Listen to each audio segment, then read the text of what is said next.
If not, then the motion is passed. Are there any other changes to the agenda? If not, then the agenda will stand as approved. Our next order of business is public comment. Is there any public comment? Hi, you can come up to the podium and you have 5 minutes to speak.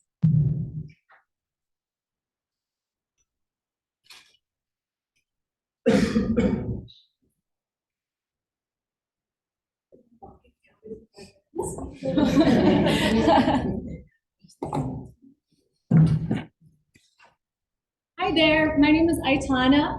I am part of Illinois' ICANN organization, and I'm here to present a bill that we're passing in the Illinois legislation that I'm urging you to take a look at and hopefully support us.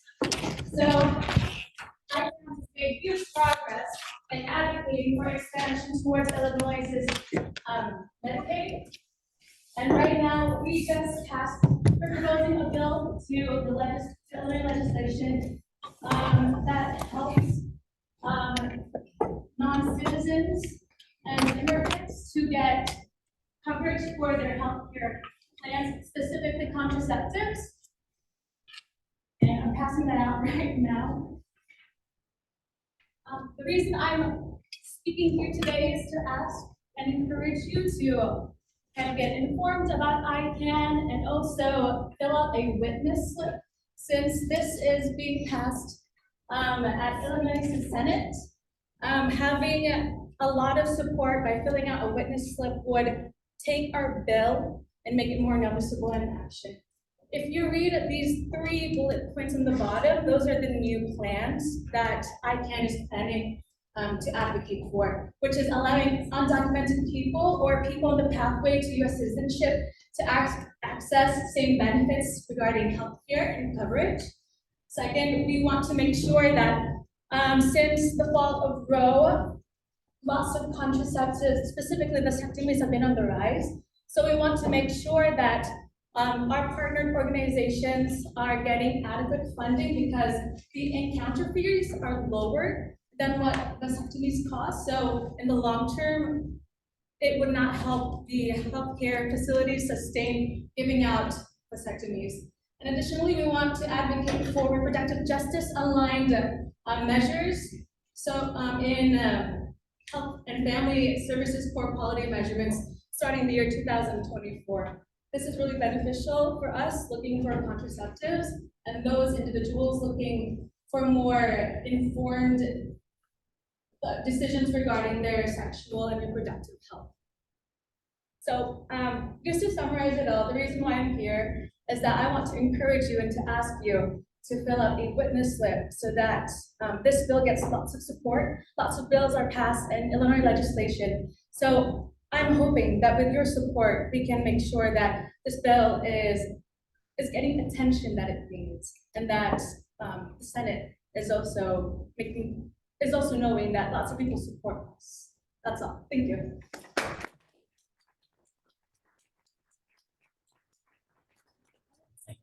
Thomas' flyer and her contact information in the follow-up thread of the email. Please reach out to her if you're interested in learning more. Okay, thank you so much. Are there any other guest speakers or public comments? If not, we'll move on to the next order of business, which is guest speakers. Our first guest speaker is Danny and Ingrid, who will speak about protecting Senor Juan.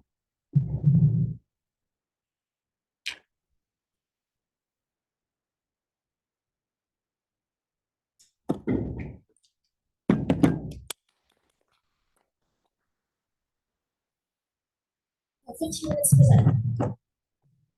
Hello everybody, my name is Ingrid and this is Danny, and we are the organizers for supporting Don Juan.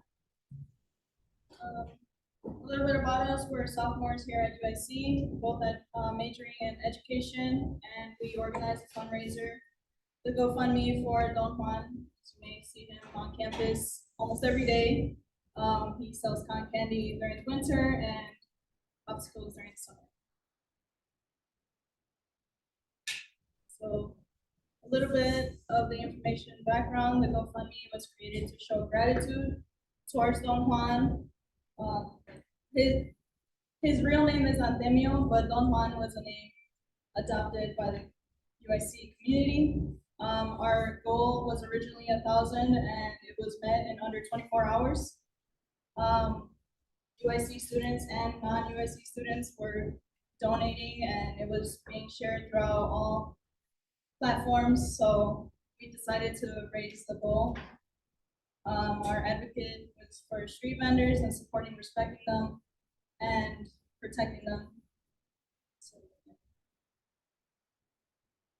this is, we raised over 5,000 in less than 5 days, and we exceeded our goal twice. There were 425 donations, and each of them were ranking between 5 to 100.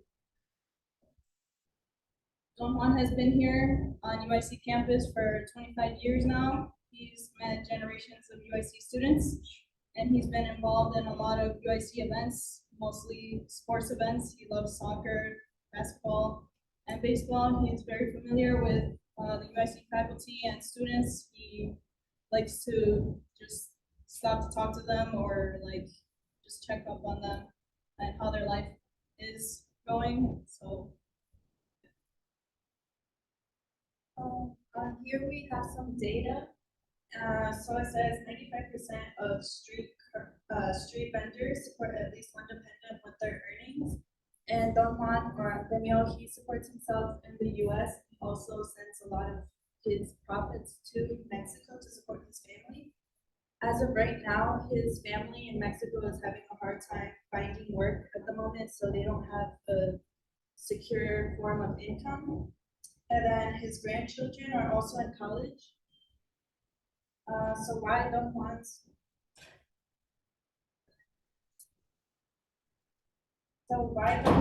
situation does not only impact the Latino community on campus. So Don Juan, despite there being a language barrier, he also does his best to communicate with those who do not speak Spanish. So he helps them to learn Spanish, and then a lot of the students help him learn English or another language that they speak. And then he has many friends outside of the Latino community, as mentioned. He loves to learn about others' cultures and backgrounds. He likes to learn about where people come from, especially he finds it very interesting, the transfer students that come here. And then he also teaches non-Spanish speakers different phrases in Spanish, like different colors in Spanish. Like if they're ordering purple cotton candy, he'll teach them how to say purple in Spanish. So what makes UIC a safe place for Don Juan? So the students, faculty, and then also us supporting Don Juan. The students, they always look out for him. They supervise his surroundings. So like they watch him as he gets on his bus home to make sure that he's safe. They walk with him. And he also was provided with self-defense tools because unfortunately he has gotten robbed and assaulted on the streets, and very generous and kind students provided him with pepper spray, and they also taught him how to use the pepper spray every single time that they passed him outside. So ask him like, hey, do you have the pepper spray? And then the faculty as well, they also look out for him on campus and off campus. So when we first started the GoFundMe, they immediately saw it and they notified him because they thought that it was a scam at first. And so they were looking out for him, and then they also watch his products while he goes to eat.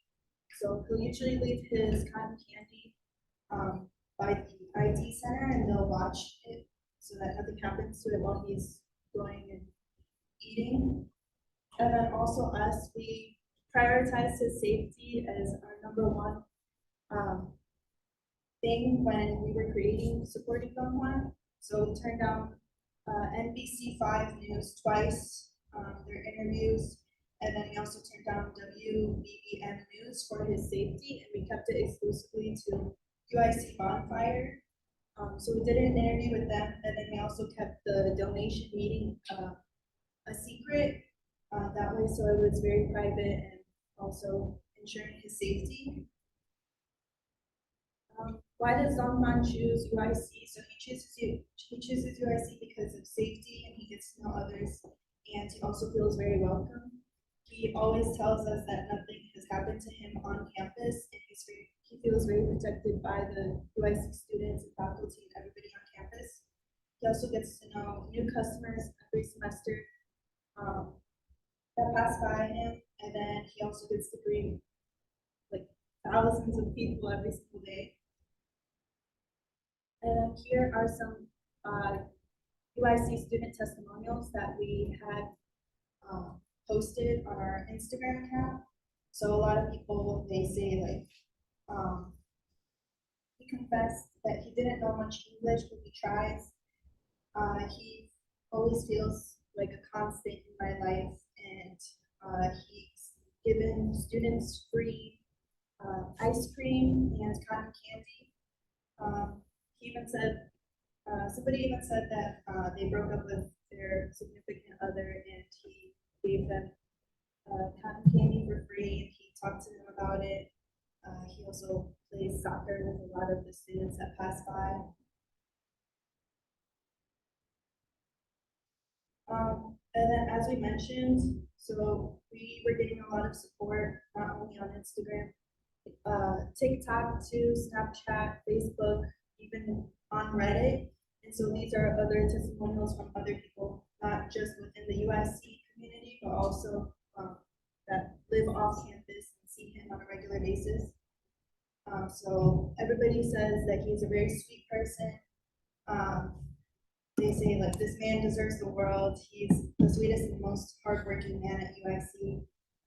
We don't know if you guys have seen him, but he works through any weather condition. He works in snowstorms, and when it's pouring rain outside, he doesn't stop working because he's a very hardworking person. He also really likes the connection that he gets on UIC campus. And then this is a really sweet quote we wanted to put in here. He said that he'd rather have a million friends than a million foes. I mean, overall, this presentation was mostly to prioritize his safety on campus after this fundraiser. We really would, just love for him to stay here on campus, and continue to make connections with different generations of UIC students, and just have him here as a friend. He's part of the UIC family. And then a really big thing that we want to put emphasis to is that we didn't just do this as like a one-time thing where we raised money for him and then just like not contact him. Even though it's already over, we still stay in contact with him. And then we also want to make sure that this is like a lesson for a lot of UIC community members that we need to prioritize our street vendors' safety, respect them, and also support them. Thank you.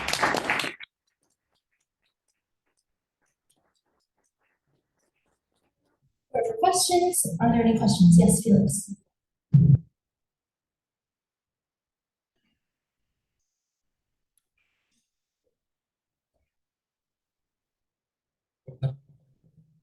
So just a little bit of background of this presentation. This is in relation to a resolution we're going to be looking forward in in the business for today. We're looking at a way to try to look in the future in regard to this event. As you can see, Ingrid and Danny created this fundraiser for this man who comes into the USC community and sells treats for students on campus. And this is just a little bit of background to let you know that this is regarding a resolution we're going to talk in this meeting as well. Are there any other questions or comments? Yes, Delay. Very sweet and playing amazing.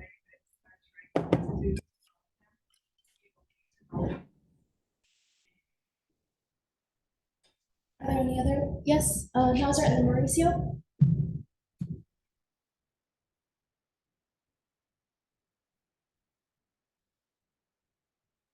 I just wanted to say that was a really sweet presentation. Thank you so much for raising awareness on Don Juan. I didn't really know that much about him, but I think that was a really informative presentation. And I'm sure a lot of us here at USG will want to help spread the word as well. Do you guys have an Instagram page or something that we can relay to our friends? To raise awareness of it? Yeah, so we have a shared Instagram account that we both run. It's supporting Don Juan. There we post updates, and just like fun little facts about him. So, And is the link to donation on the Instagram page? yes, the donation, it did close. It closed last Wednesday. We're also planning something else. We have more surprises to come. Thank you, thank you. Mauricio?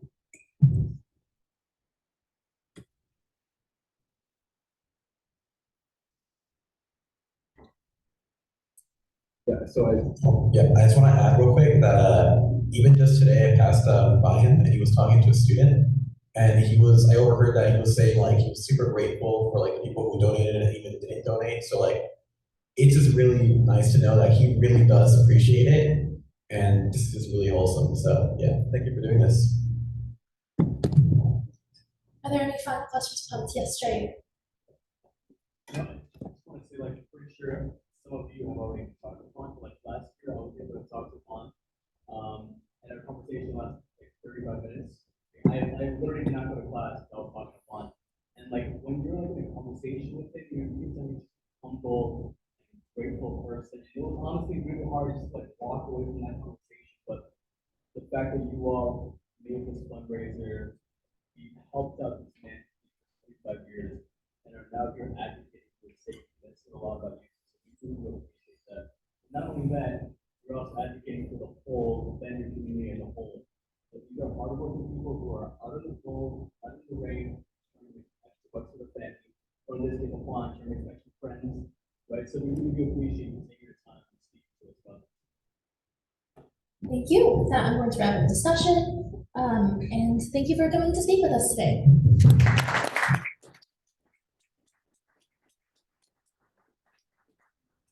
Next guest speaker is EPC. If you would like to come up and start speaking, you have 15 minutes.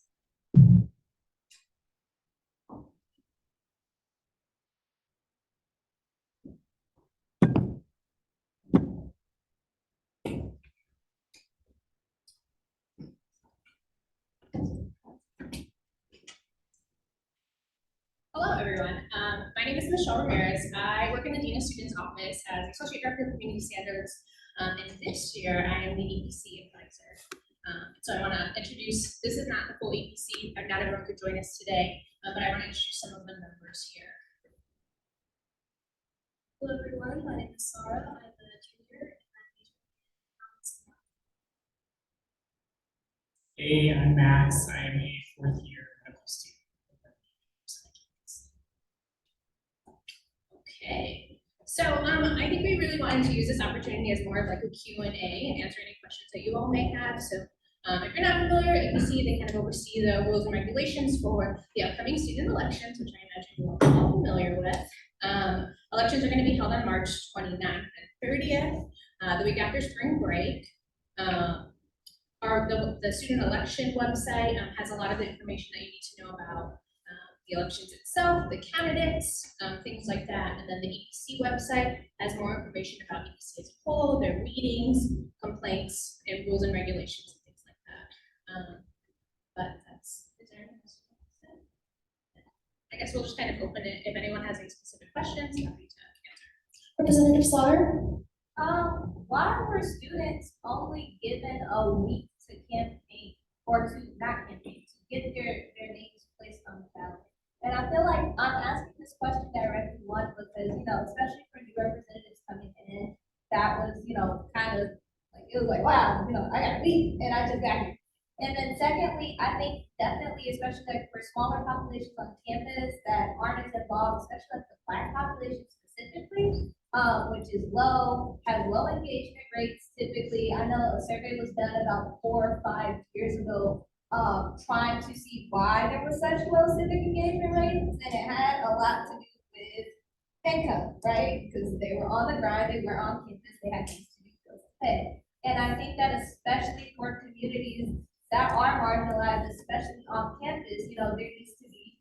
bigger, like, time slot given in order, so they can see, we can see ourselves, kind of reflected in student government, for instance, or other, student leadership positions on campus. So if you can answer that for me, that might help. Yeah, so I'll kind of answer that question. So there was actually 2 weeks given to complete your application and gain your nominating signatures. And so essentially what we followed was really what was done in previous years, based off of the information that we had. So that's kind of what led to that decision. Can I ask a follow-up question? How do you feel about potentially like doing more marketing or advertising about that, like, coming up in terms of, making sure that the general student is aware of that? Yep. Yeah, I don't want to speak for the whole EPC here. Yeah, and I'm speaking for myself, but I definitely hear your thoughts. I would encourage anyone who has thoughts on this to put in writing proposals about extending deadlines, increasing marketing, anything that next year's EPC can have in advance. So we get some ideas on how to change things in the future. I think that would be helpful. Yeah, I think we had talked about this in one of our previous, or in our onboarding situation, and that I think in general, there could be some very beneficial changes to the election process, and would really encourage, not just USG, but other the student government bodies to really kind of voice their opinions, and sooner rather than later, because once things kind of get finalized, we're kind of set for this year, which makes it a little bit harder. So, just thinking about elections next year are going to be held in spring 2024. And so, I don't necessarily know how I'll be doing this next year, but whoever your advisor is, I would encourage to talk with them and get that conversation going in the fall semester. Lauren? Hi, before joining USG, I was kind of unaware, seeing that we had election committee, but how does one get involved in UPC? And your experiences? Yeah, I found this on the artist college announcements.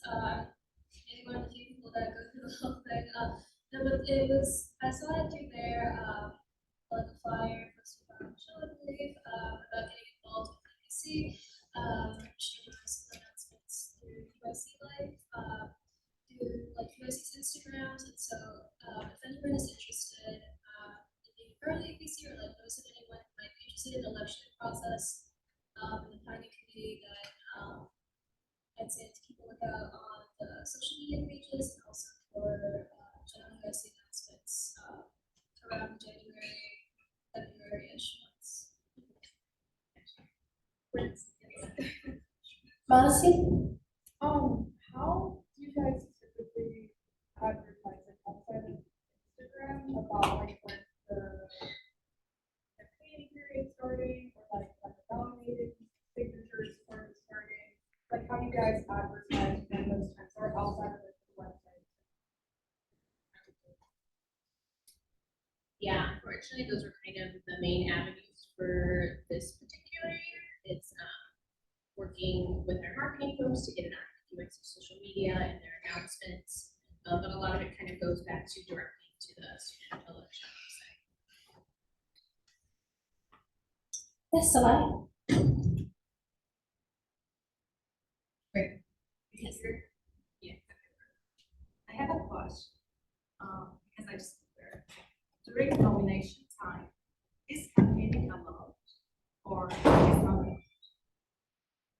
I didn't run this year, but I just want to be sure for next year. Yeah, campaigning is not allowed until candidates are formally approved by the EPC. I will note there is a difference between campaigning and recruiting people to run for a particular slate. Those are two different things as outlined in the election code. So the election code is pretty clear about that kind of stuff. So it's always a helpful place to check if you're having questions or concerns, or want to know if something you're thinking about doing is okay. But we're also always feel ready. Thank you. Yes, Quinn? Yeah, so last year, we held the Meet the Candidates event. That was a good opportunity for us to hear the candidates debate. And it came to my understanding after the fact that USG was charged for the catering for this event. So I'm just curious, or is USG going to be charged again for the catering for this event, or how are we going to go about that? And is there any other expenses that we may need to be aware about beforehand? Yes, so we're working on the Meet the Candidates piece, and so our candidates specifically for president and vice president will get some information from the EPC via email. But when I won't be purchasing anything without USG's permission, and I know you have a process and things like that. So once we finalize, everything, and if it is decided that USG wants to purchase catering, I guess I will really leave that up to you all. We can talk about what that looks like, and you can, I essentially, since you're paying for it, figure out what that's, how much to order and things like that. Thank you so much. Lauren?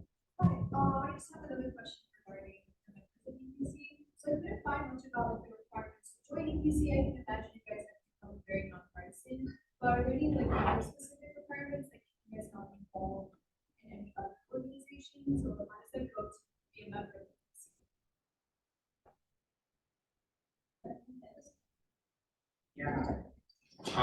Speaking from my experience, I am the president of the medical school student government, so it's okay to be involved in other things, but we typically, our members are not, involved in active campaigning or running for student government elections while they're in EPC. Yeah, so I kind of did a lot of the interviewing for the EPC members, and so some of the things that I was looking for was their leadership experience, their ability to, how to handle and address conflict, because that kind of comes up, to be, how to manage biases, and then kind of as an FYI, the EPC also, we go over everything, and before we kind of, before I have the members kind of get into things, they sign a commitment and confidentiality agreement, and it's kind of acknowledging that they can't be participating in campaigning. They're a nonpartisan body essentially here. And then, If we have a question or concern, how can we reach EPC besides email? that's honestly the best way to reach them, because everyone kind of has access to those emails, so that they can see it all. But we don't have like an office or like anything like that. So the EPC, the student EPC at uic.edu was the best way. Thank you. Oh, sorry. Yeah, go ahead, Sam. How many members are part of the EPC, and are they students? Yes, everyone's a student. I'm just the advisor, so I'm a staff member. But there are currently 3 members. How seriously does the EPC take the 48-hour complaint window for violations? Like, is that an absolute rule, or are there cases in which the EPC has decided to look outside of that window?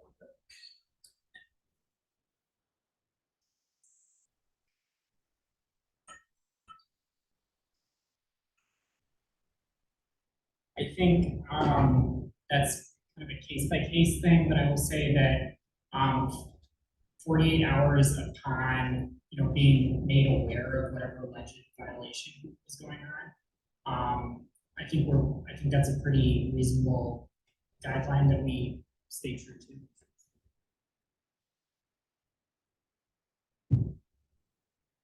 Are there any other questions or comments?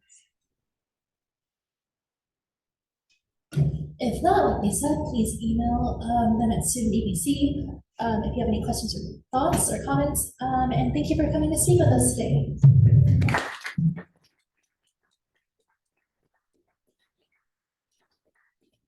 We will now move on to our next order of business, which is old business. First, we have resolution 2023 S6-1007. Can we please have Representative Veronica read this for us?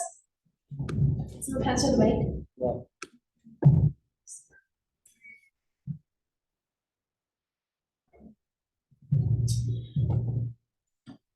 So whereas the unabridged student government, by its imperative to support as well as raise awareness among student mental health, and whereas the undergrad student government seeks to distress student after midterm and final exams approach, and whereas a movie night event will be held at the Inner Circle in the Student Center East on Thursday, March 16, 2023, from 6 to 8 p.m. for the sake of fulfilling this goal. And whereas the free popcorn and soft drinks are provided for students in attendance in order to enjoy during the movie time and thank them for their participation. Then let it be resolved that the undergraduate student government will allocate $400 to cover the cost of catering, delivery, and the room reservation. Let it be further resolved that any expended funds shall be reallocated to the USG budget, and let it be further resolved that the undergrad student government create the RSVP through the campus group in order to estimate the capacity of the students joining this event beforehand. Thank you. I will now open the floor for questions. Are there any questions or comments regarding this resolution? Reminder, we will be voting on this tonight. Yes, Magna? I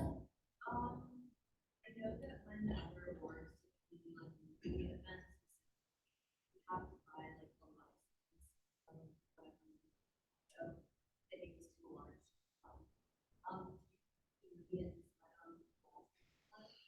So I did go through the website for license, and I have like 3 movies on my mind right now, and I did go through the license already. So the reason I don't attach it in the cost is I don't want it to be more complicated, and because it's gonna be like more working with the team and like how much is the cost and the license, the whole thing is gonna be long. So I think it's just gonna be on my own for that part. Yeah. That's it. Thank you. Any other questions or comments? Any other? Okay, if not, we move forward to voting. All those in favor of adopting resolution 2023 S61,007, please say aye. Aye. All opposed, please say nay. Does anyone abstain? If not, then resolution 2023 S61,007 is passed. Our next resolution for consideration is resolution 2023 S61,008. Representative Lauren Anna, could you please read this for us? Yes. Can someone pass it to me?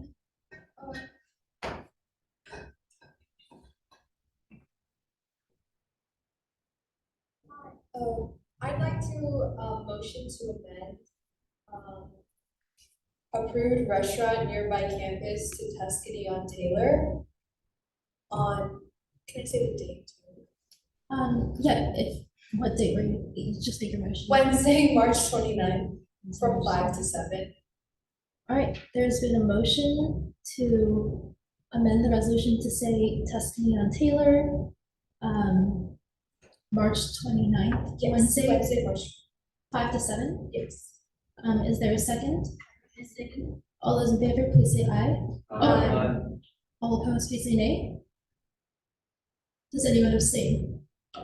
If not, then the motion is passed. All right, could you please read your resolution? Yeah, okay. So this is USG Women's Leadership Dinner. The chief sponsors are me, Representative Lauren, Chairman Monty, and our co-sponsors are Representative Nazra, Committee Chair Alvarez, Treasurer Finn, Speaker of the House Michelle.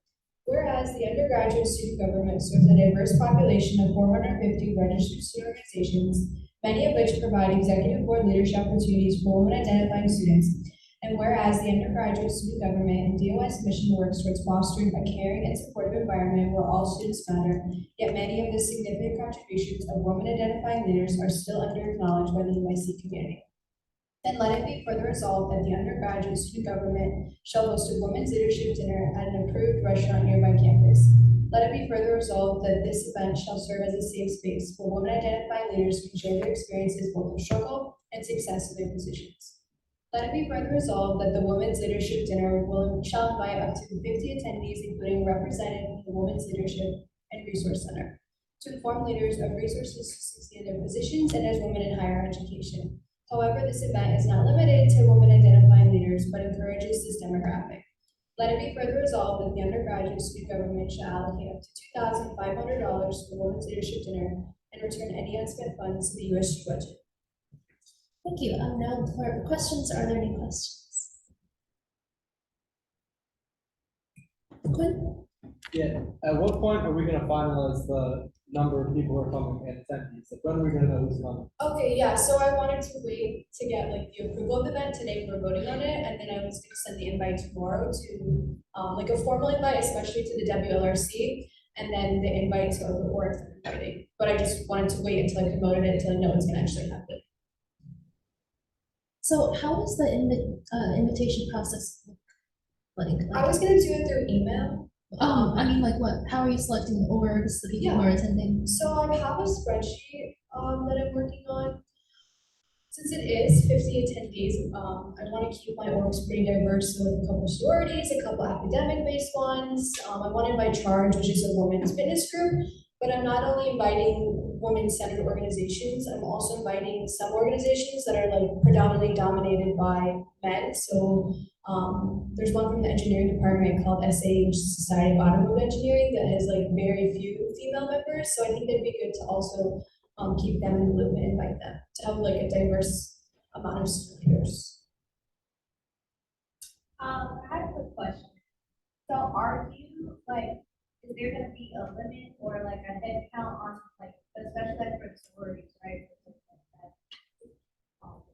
Yeah, so I know I briefly mentioned this last Monday, but like when I was doing my research about the lack of like female leadership, it's because there's also lack of mentorship. So I'm inviting one e-board member from each org as well as one general member. And I plan to have like mentor mentee activities to help bridge that gap.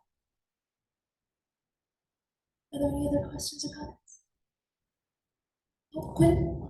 Yeah, so I remember you were initially planning to host this event in the week of April 11th through April 14th. So what is the reasoning behind changing this event to March 29th? I don't recall April 11th through April 14th. I originally had it Tuesday, March 28th, but the restaurant can't accommodate us that day. I'm sorry, but I don't remember giving you those dates. That's the dates for, I think we're planning to do our celebratory meal for our USG Week of Giving.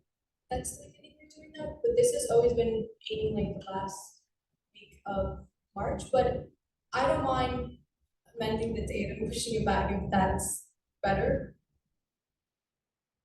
Yeah, since this Tuscany is not currently an approved vendor, and the process of getting them approved is kind of shady, we don't know how long it's actually gonna take to get their approval. I think that it may be best for us to have this in April, to give us a couple more weeks. Okay. Should I amend the date or should I take it? You can, if you're not sure of the date yet, you can motion to remove the specific date from the resolution. Doesn't necessarily have to be there. I'd like to motion to remove Wednesday, March 29th from the resolution. There's been a motion to remove Wednesday, March 29th, 5 to 7 p.m. was it? Yes. From the resolution, is there a second? Second. All those in favor, please say aye. Aye. All opposed, please say nay. Does anyone abstain? If not, then the motion is passed. Are there any other questions or comments?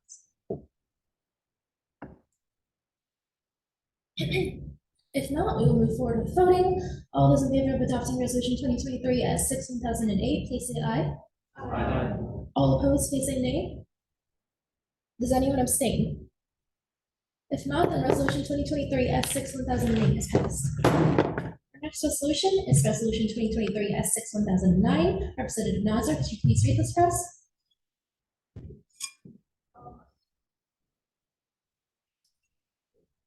Is a recurring moment. Okay.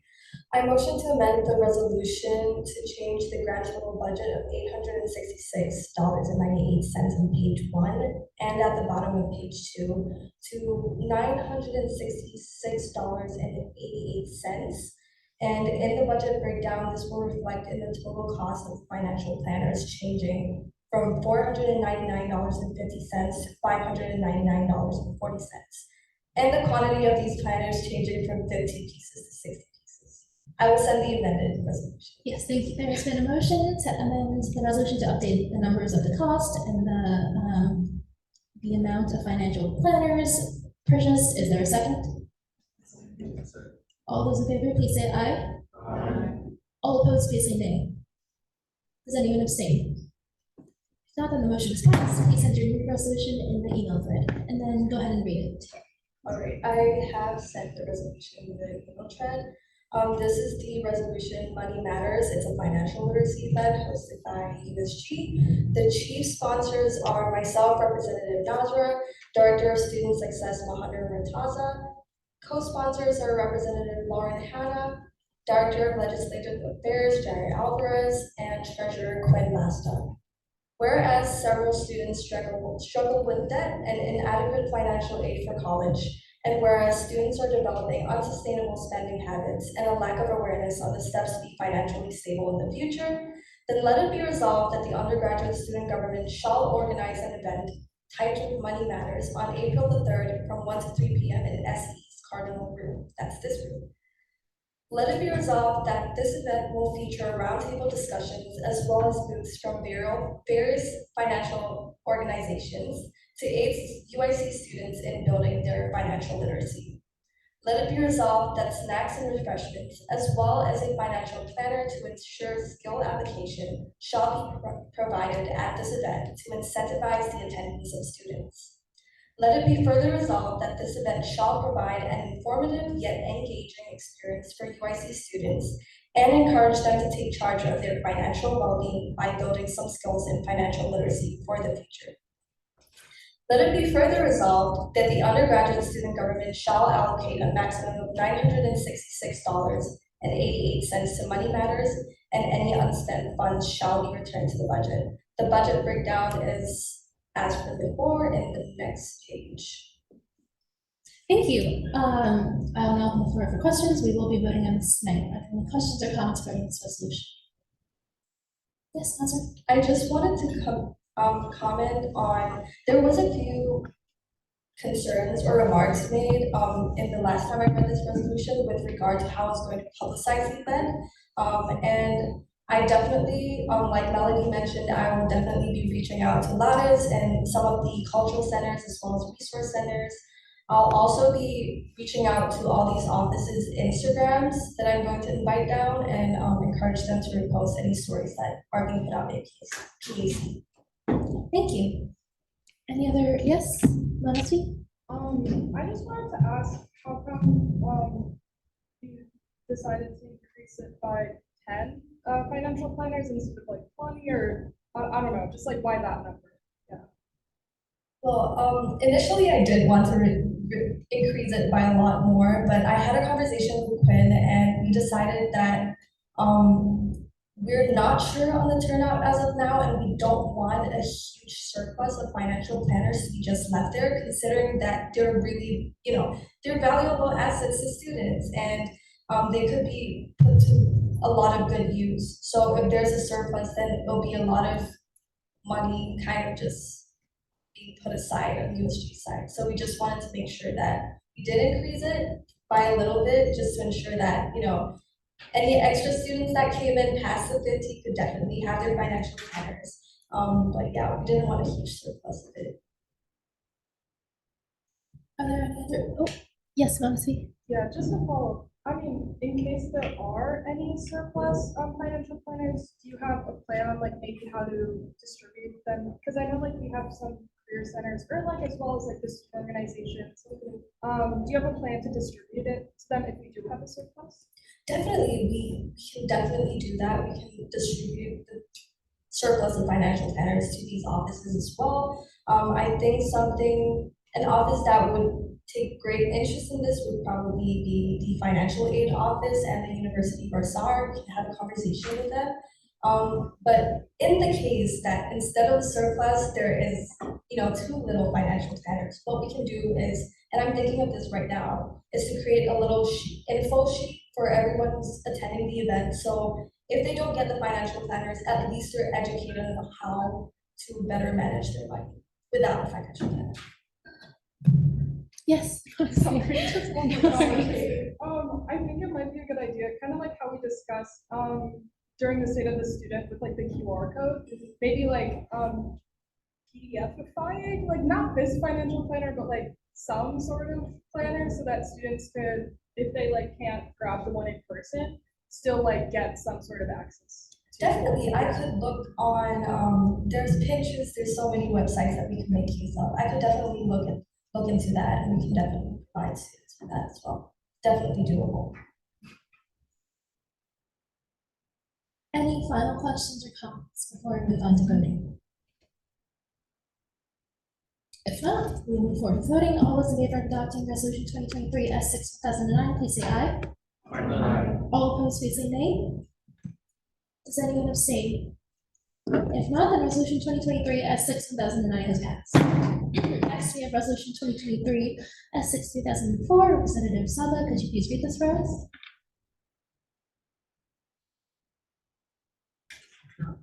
Yes, she is.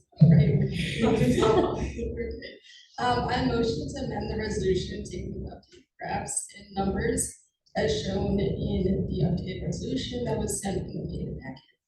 In order to reflect the responses that were gathered this week. There's been a motion to amend the resolution to include the updated statistics. Have you sent it in the chain email? I sent it yesterday. But I'll send it again. Yeah, please send it again, just to reflect the new responses that have been received. Is there a second? Second. All those in favor, please say aye. Aye. All opposed, please say nay. Does anyone abstain? If not, then, sorry, the motion is passed. Saba, could you go ahead and read the rest for us? Yeah, okay, I just sent this. Okay, there. All right, this is resolution 2023 S6 2004, sponsored by me and Representative Slavi. The co-sponsors are Vice President Michael Hernandez and Chair Michael Berdaza.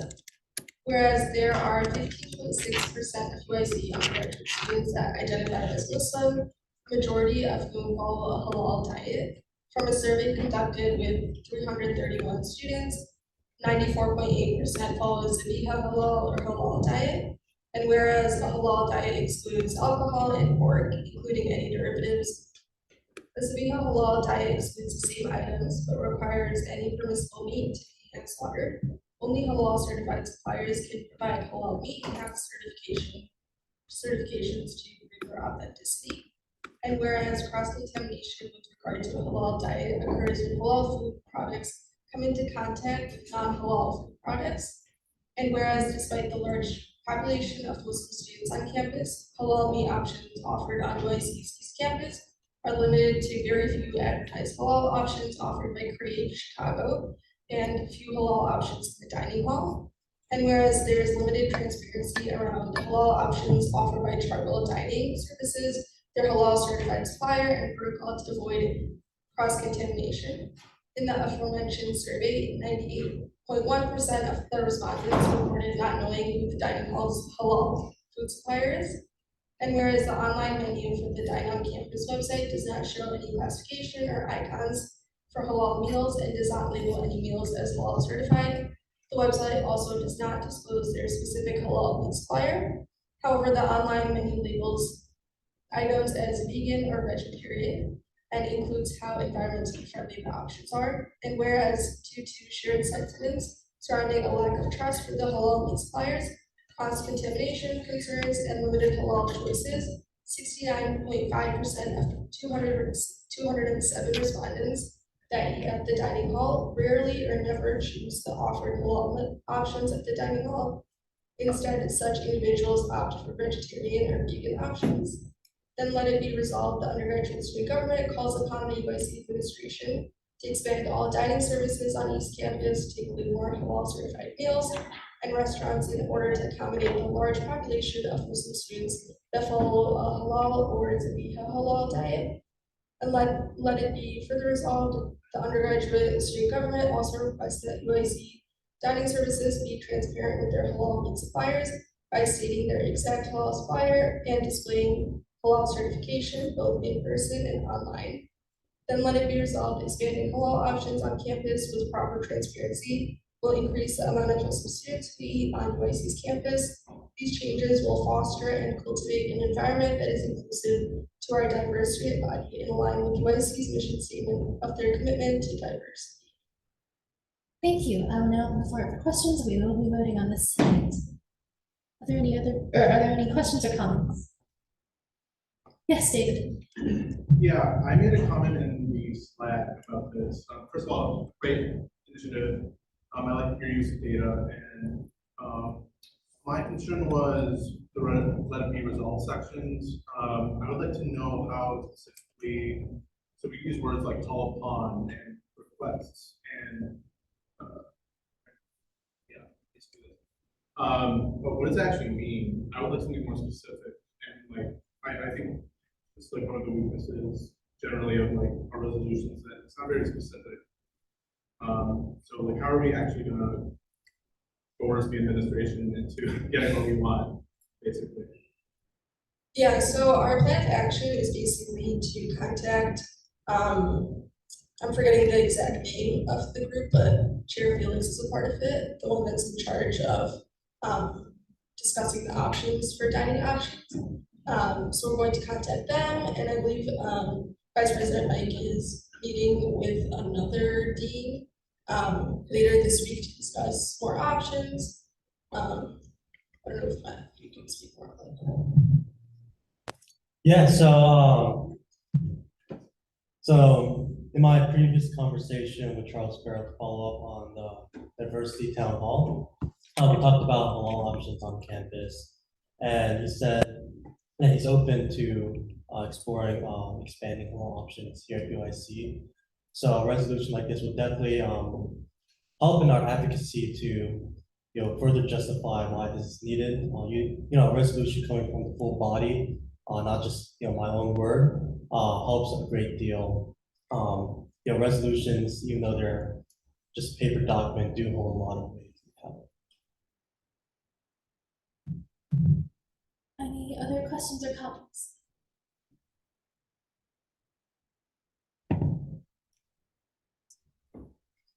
If not, we'll move forward with voting. All those in favor of adopting resolution 2023 S6/3004, please say aye. All opposed, please say nay. Does anyone abstain? If not, then the resolution is passed. Our next resolution is resolution 2023 S1011, or, oh wow, sorry. 1010, could we have someone from the campus life committee read this for us, please?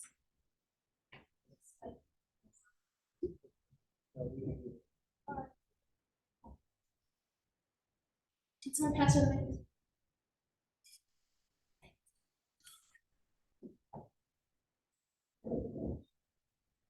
Okay, so this is USG's Week of Giving. The chief sponsors are the Campus Life Committee, the co-sponsors are the Treasury Committee. Whereas food insecurity is a persuasive issue in many communities, including the student population at the University of Illinois, Chicago, and whereas 30.8% of young adult college students in the United States have reported food insecurity, and whereas the undergraduate student government is committed to serving the UIC community and promoting the well-being of its students, and whereas the UIC Wellness Center has a UIC pop-up pantry that serves the UIC community by giving food items and other necessities for free, and whereas the Sparky's Closet is a resource for UIC students to get weather-appropriate and professional clothes, and whereas members of USG are students who are committed to the betterment of the UIC community, then let it be further resolved, USG will host an event titled USG's Week of... Sorry, I don't know where it's We'll host an event titled USG's Week of Giving from March 27th, 2023 until March 31st, 2023. Let it be resolved, all USG members will be encouraged to bring 3 items from the list provided below to donate to Keeping It Back on March 27th. Let it be resolved, USG will go a campaign to ask USC organizations to participate in the initiative. Let it be resolved, all participating organizations will be instructed to donate their items to their respective charity by March 31st. Let it be resolved, all participating organizations all participating organizations will be asked to present receipts documenting the amount of total items donated to the receptive charity by March 31st. Let it be resolved, USG will be the sole organization who is able to donate those items to the charity participating during USG's Week of Giving. Let it be resolved, USG will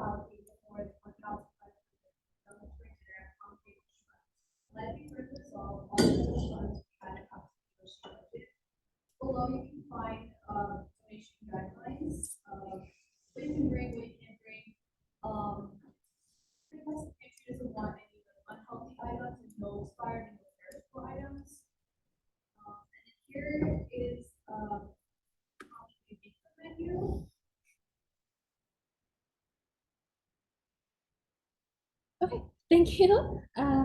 We'll now move forward with discussion. Are there any questions or comments regarding this resolution? Yes, Glenn, I'd like to motion to amend this resolution. go for it. I would like to change the co-sponsors to Representative Matthew Cavalles, Representative Delahe Belli, Representative Magna Desgupta, Representative Arson Peredru, and Representative Alexis Mata. There's been a motion to change the co-sponsors to be the individual names of the Treasury Committee members instead of just Treasury Committee. Is there a second? I also want to add Jesse Goldman. And Jesse Goldman, yes. All those in favor, please say aye. All opposed, please say nay. Does anyone abstain? If not, then the motion is passed. Are there any other questions, comments, or amendments?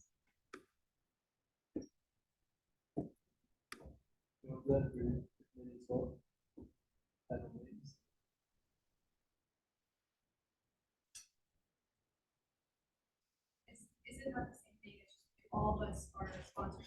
It's better to list the individual names. Okay, sure. I'd like to amend the chief's.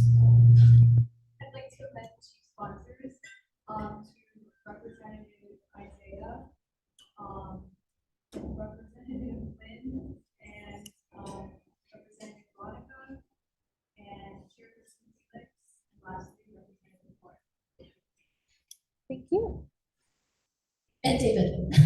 Oh, sorry. I forgot I was on this too. Oh, and Representative Josh. Okay, there has been a motion to amend the chief sponsors to say the individual members of the campus life committee instead of campus life committee. Is there a second? All those in favor, please say aye. All opposed, please say nay. Does anyone abstain? If not, then the motion is passed. Are there any other questions or comments regarding this resolution?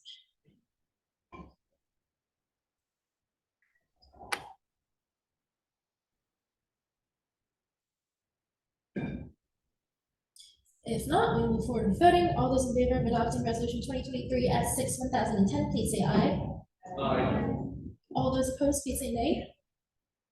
Does anyone abstain?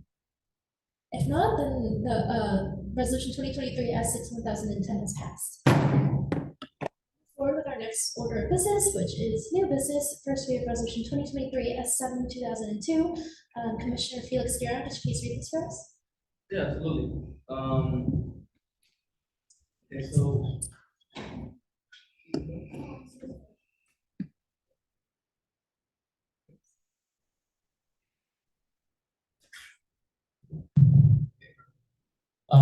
Whereas Antonio Juan Nazario Cardona has been an important member of the UAC community for many years, where he participates by handing out smiles with his treats and hospitality to students on campus. And whereas in light of the recent GoFundMe fundraiser created by UIC students named Support Juan, the beloved UIC street vendor, being able to exceed the goal dollar amount twice. Whereas Antemio may become a clear target from criminals when on campus due to the high traction gained from the public fundraiser, his vulnerable physical status, and high monetary award he will be receiving.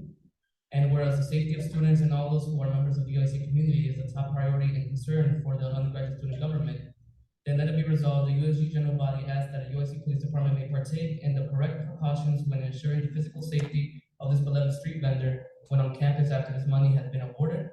Let it be further resolved that the USG general body asks that Antonio isn't removed from the campus grounds as a short-term solution to the concerns involving his physical safety at the USC campus.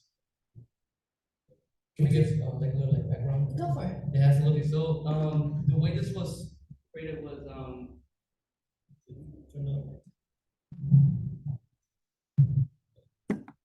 so the way it was created, I saw the fundraiser on Instagram and I spoke to Juan on Debbie on the street because I know him for a while as well. I've known him for 2 years while I've been here, and I reached out to Matthew in regards to like this concern because in regard of like what's gonna happen to him after he gets this money is a big question, you know, because this was a public fundraiser and this was out of his control and it was created by UIC students.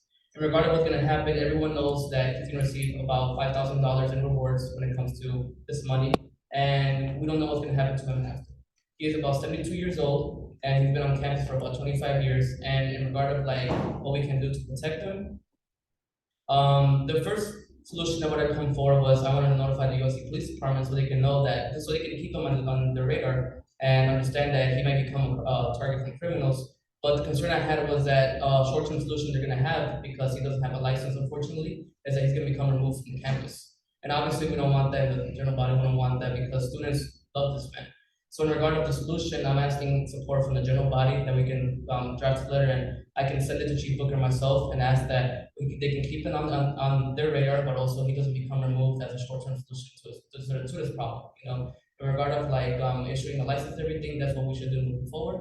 But this is the letter I'm drafting up to take precautions for his safety. I'll just award has been given. Just a little side note as well, there will be a public event for when he is awarded this money. Like they stated earlier, this money will be awarded to him privately between just the three of them in an independent time, in an independent place outside of campus. But there will be a public event, and we do have the correct timeline in the manner of where we can like pass the resolution. I can send it to the police department, and they can host this event safely. Thank you. Are there any questions or comments regarding this resolution? Jair? Statement that's regularly Yeah, absolutely. I can draft up a statement. I was just looking forward to using this resolution to show the support from the body when it comes to communicating with the police department. Because in regard of what I'm gonna do, I'm obviously gonna contact them and let them know this is happening, and they should keep an eye on him in regard of like him maybe becoming harmless on campus. But there's no specific letter being drafted at the moment. You know, I'm gonna notify them regardless, but I want them to know that through this resolution, the whole body supports in the idea that he shouldn't be removed as a short-term solution. Yes, Nazar? Sure. I was just wondering, you mentioned that the university department will participate in different options. Were there any specific types of data, or that they propose that? No, unfortunately, I don't have the knowledge in regard to what is the necessary precautions when it comes to this matter. I know they do have a specific way of enforcing what they need to do when it comes to protecting certain individuals on campus. I could do more research in regards to what's the proper steps, but I have not even contacted them yet in regard to the situation because it might be on the radar, but in order for me to come forward and physically put it in front of them, I want them to understand that once they know this, they also need to understand we don't want to keep them up. It's a short solution. That's why there's been no communication yet. Any other questions? Yes. I don't need a more. First question, you mentioned a license that you want, where to give us right now, to speak more of what that license entails. Yeah, absolutely. So the reason why I have a lot of people from the campus life committee here and director students as well is because I spoke to him in regard to the legality of these things. Because in regard of like what's the proper approach, obviously, most of the people that come to sell the require a license. He's been coming here as in a very volunteer manner, in lack of a better term, just coming in and being able to sell, and then he's asked to people to step out. But in regard of like what the license issue what it would like pertain to would be in regard to like him having to get a license from the campus, and that's something I want to speak with Director Solstina once he's back, and being able to hand him that opportunity once we're able to move forward from this. You know, because as of right now, I believe he's considered a solicitor when it comes to selling these items on campus, but in being able to find the correct solution, that we're also looking forward to that as well. So you're trying, if I may ask a follow-up, you're trying to classify it as a vendor or what does a license classify him as? What's that, I'm sorry? What does a license classify him as? I don't have a specific term, but from what I know, Solsino informed me that if he doesn't have a license, it's considered a solicitor. Okay. We're gonna move on just a little, sorry. Tanya? Well, I just Googled it right now because I was curious too. So to actually file the application, it's $150. And then you have to pay $75 each year annually. I have a question though. Go for it. So, sorry, my brain. I have been approached by, I of course support Antoine a lot. I think he's a wonderful individual. I've been approached by other vendors at UIC, sometimes even like in their circle, and I mean obviously I can't verify that they have like a license or anything like that, and I bought off of them. I just worry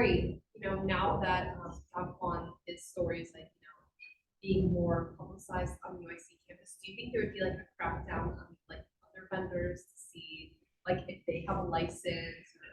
Because I've been approached by, actually this year more than ever, it's even like students themselves who really can't even afford rent or anything like that, and they just come and just sell anything that they can. You know, I don't think much of it. I just, you know, so do you think that would cause more, I guess, focus on that now that Don Juan is kind of focused on a lot? And do you think there could be room for conversation in terms of like, not to say like, try to take away from his story, but do you get what I'm trying to say? Yeah, absolutely. To your first comment regarding like this, they're making a fee when it comes to getting a license. That's something I actually want to speak with people who created this fundraiser, being able to use some of that monetary award to create an investment from him, being able to afford his license and do the proper procedure when it comes to selling on campus. In regard of like your question of this may becoming an issue for other solicitors when they come on campus to sell, I look forward to making this as specific as possible when it comes to this one certain situation. But in regard of like also this becoming an issue, regardless of me being able to pass a resolution or not, the fundraiser create a lot of traction. So I'm sure the administration knows, I know the public knows, and I'm sure even the police department, you know. So in being able to pass this is only saying to the police department that we know this is happening. We ask that you take care of him and please don't put him out as a short-term solution. In regard to like the situation when it comes going forward, that's something we should then talk about. Because obviously this is a public event, so a lot of people may know, not just in campus, but everywhere else. As they mentioned, they had news stations contact them and he turned them down due to privacy issues. You know, we don't want to make this as public as possible and then make it more of a target, but also make USC a target for like, let's say for street vending and other stuff, you know. So that's definitely something important. In the interest of time, I'm going to wrap up discussion. One last comment with Melody, and then everything else can go on the Slack. Go ahead. This question is more so geared towards Trent and Shasta. Does USG have the ability to make like small scholarship funds or pools or anything for struggling students? Kind of like with what Secretary Danya mentioned about like, you know, having to worry about other students doing that same thing. I think that should be, especially with like how big our budget starts, that we should be able to dedicate some of that money, like have some of that money be like for someone writes like a short, like 50 to 100 word statement talking about like your academic related struggles. And like I even have like a classmate who literally couldn't come to class because he didn't have like gas. So it's, you know, I feel like we should be able to do something if that makes sense. So I'm just wondering if we can. Yeah, it's definitely something that we need to explore, of course, consulting with President Matthew. And it's something that we definitely need to look into because there's many different elements to this. Like, you know, how do we even select somebody who gets chosen, right? Like, is it even right for USG members to be doing a selection? So it's definitely something that we need to think about and, you know, work together on. All right, with that, I'm going to wrap up the discussion and we will be voting on this next week. If you have any other questions or comments, please leave them on the Slack threads. And we'll move on to resolution 2023 S7/1011. Interim Speaker Yasmin, could you please read this for us? Whereas the undergraduate student government traditionally holds socials throughout the academic year in order to recognize the significant work done by the body and allow USG members to get to know each other better. And whereas food shall be provided for the attendees to enjoy whilst mingling and participating in the planned activities.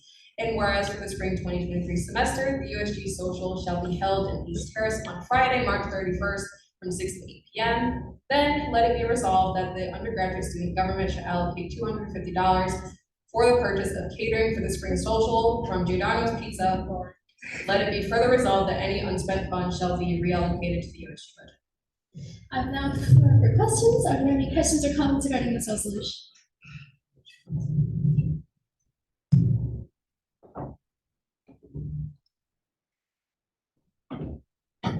If not, then we will be voting on this next week. And we'll move on to resolution 2023 S7/1012. Representative Arson, could you please read this for us? Representative Matthew, could you please read this for us? So this was his dental hygiene initiative. Whereas the core mission statement of the undergraduate student government is to serve and advocate for the best interests of the undergraduate student body, and Whereas students may be struggling to afford dental products that are needed on a daily basis, and whereas the undergraduate student government seeks to engage with and benefit the students of the undergraduate student government community, then let it be resolved that in the early weeks of April, the undergraduate student government will reserve a table in the Student Center East building to distribute dental floss, toothbrushes, toothpicks, and mouthwash. Let it be further resolved that USG shall allocate up to $1,500 for purchase of the aforementioned items to distribute to UIC students. Let it be further resolved that any unspent allocated funds shall be returned to the USG budget. Thank you. I will now open the floor for questions. Are there any questions or comments? Yes, Sam. How does the Treasury intend to focus the stapling event on students who are struggling to afford dental products, as opposed to just like students who might want free dental products, but aren't necessarily struggling? Yeah, I'll answer. So obviously it's very hard to identify which students are struggling and which aren't. So we're tabling with the hope that students who do come up to us seeking these products are in need of them. And we're not going to be giving out any more than one of each individual item to any particular student. So it's kind of just going to be us promoting it on social media, letting people know, letting our friends know, friends and family, I mean, not us, but people who need it, let people who need it know that this is going to be happening at this particular time. And that's when they come. So obviously we cannot control who gets it, whether that be people who need it or not, but the idea is that people who need it will be helped. Yes. Go ahead. I think to add on from some campus statuses. So being a pre-con student myself, I sort of answer about how students dental hygiene works around campus. So we know through various research that's been done on campus about their hygiene and education around their hygiene. Most of the time, students across the spectrum could use better education and they could use better resources to help them improve their dental hygiene. So most likely, the general case of students who come up to this event and grab these dental hygiene products will 100% benefit from them. There are very few students on campus, sadly, that actually have a consistent routine of taking care of their dental hygiene and being aware of what everyone needs to do. That's backed up by studies that have been done over time, multiple times by not only the honors college, but also the College of Dentistry. Are there any other questions or comments?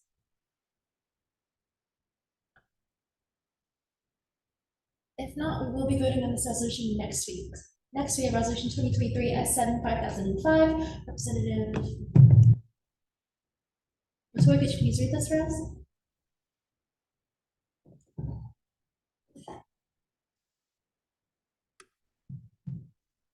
Okay, so this is for the USG promotional bags.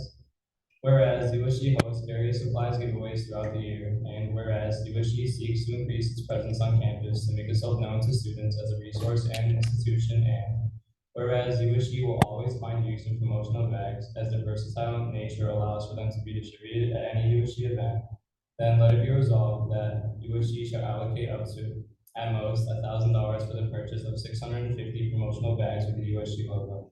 Let it be further resolved that any unspent allocated funds shall be returned to the USG budget. I'll now open the floor for discussion. Are there any questions or comments regarding this resolution?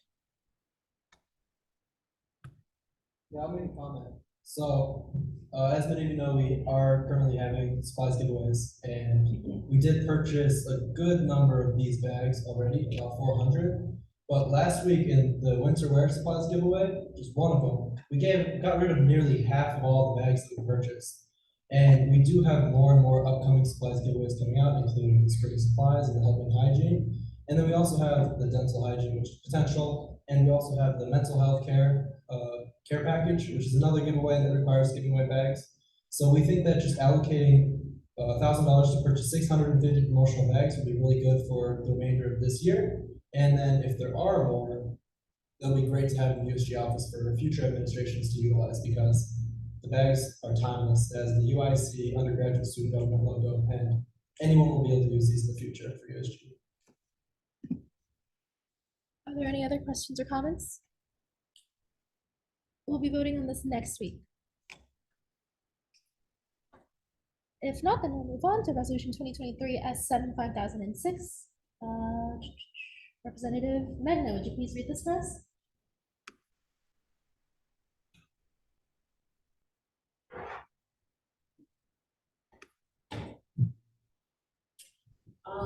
This is the USG and COCL movie night resolution. Whereas the undergraduate student government seeks to promote social events for students on campus, and whereas the undergraduate student government aims to partner with registered departmental organizations on campus, and whereas the undergraduate student government seeks to partner with the Commuter and Off-Campus Life Center in order to engage commuter students and promote campus culture, then let it be resolved that on March 28th from 4 to 6 p.m., the undergraduate student government shall host a movie night event in the commuter center in collaboration with COCL, and let it be further resolved that USG shall allocate a maximum of $175 for the purchase of 10 pizzas from the UIC catering for the attendees of the event, and let it be further resolved that any unspent funds shall be returned to the USG budget. Now, before for questions, are there any questions or comments regarding this resolution? Yes, Madison? So since this is a movie event, for the licensing of the movie, the movie hasn't been mentioned here. Have you guys selected a movie? The person that we've been working with from the COCL said that they would take care of the movie, that kind of thing. So that's not on our hands. They just wanted us to like a collaboration, like catering, that kind of thing. Any other questions?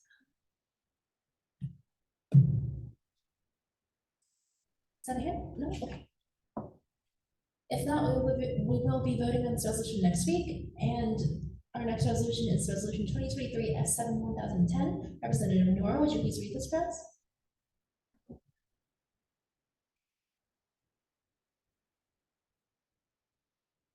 Can y'all hear me? Okay. This is our interfaith iftar. Whereas Ramadan is the 9th month of the Islamic lunar calendar, it is expected to commence on March 23rd and April 21st. Ramadan encompasses a month of spiritual reflection, charity, community, and fasting. Muslims fast from dawn until sunset by abstaining from both food and water. And whereas iftar is the meal at sunset in which Muslims break their fast, this Ramadan sunset occurs approximately between 7 and 7:40. This is when many Muslim students are still on campus due to classes, exams, and other school-related activities. And whereas USG is committed to promoting positive, multicultural, and social growth while consolidating relationships with all organizations on campus, USG seeks to hold community events to engage with and benefit the diverse groups within the student body. And whereas USG intends to host up to 300 attendees for a community event to honor Ramadan and celebrate diversity while promoting the religious communities on campus, this event will also serve as a bridge between different religious groups at UIC. Then let it be resolved, the USG will partner with the Muslim chaplaincy at UIC to host a community iftar and invite different interfaith and student organizations. And let it be further resolved, this event will take place on Tuesday, April 5th from 6 to 9 in the Illinois room. And let it be further resolved, the undergraduate student government will allocate a maximum of $5,500 to cover the costs of the room reservation, catering, and living fees, and any unspent funds shall be returned to the USG budget. Thank you. Now, before for questions, are there any questions or comments regarding this resolution? Yes, Nazar? I was just wondering, this is a really good resolution, by the way. I really love it. I'm a student myself and I passed school. I was wondering, regarding the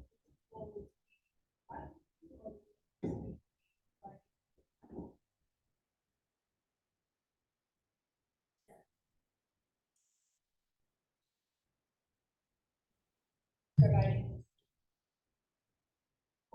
Yes. We were looking into a restaurant called Ali's Nahari. It's on Devon Avenue.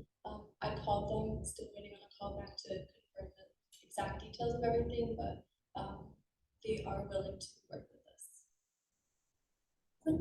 Yeah, we're hoping to have the vendor finalized by next GBM, so we can vote on that. But just to provide some more context on that $5,500 figure.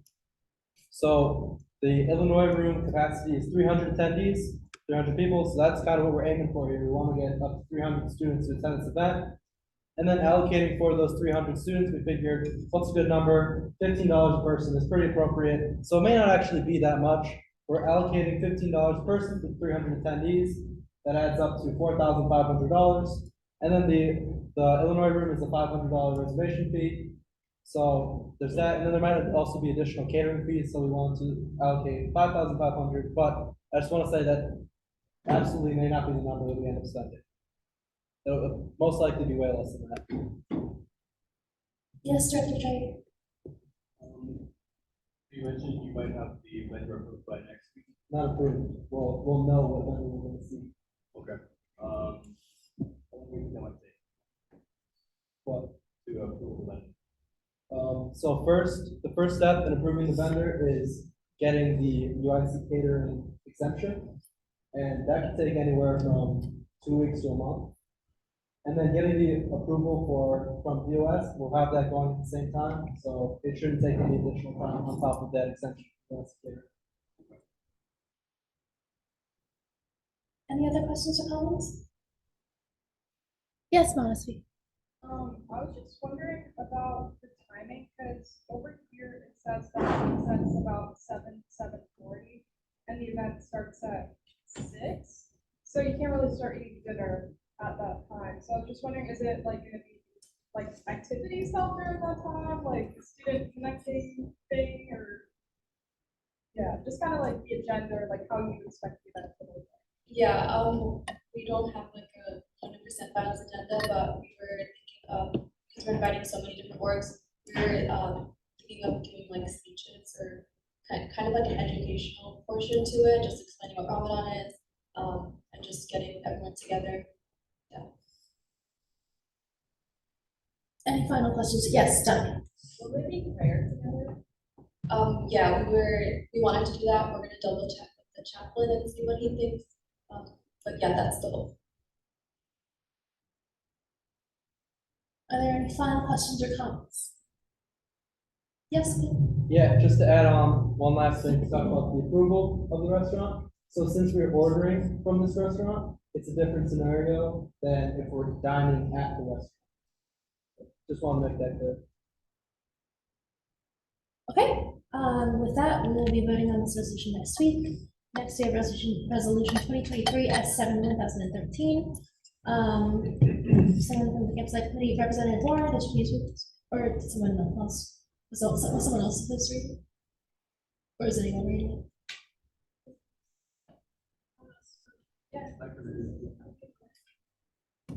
Okay.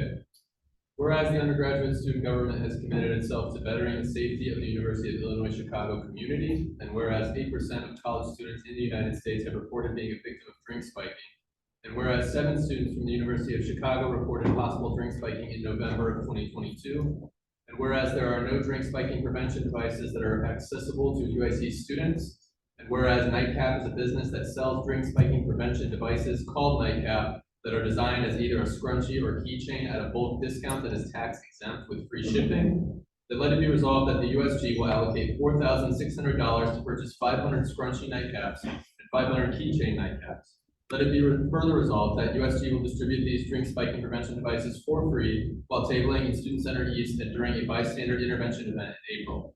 And let it be further resolved, any remaining funds will be allocated back to the USG budget immediately. You can look under the words of the resolution to see pictures of the keychain and scrunchie nightcaps. You can also see the quote that Chair Felix received from the company. I yield my time for questions. Yes, Veronica.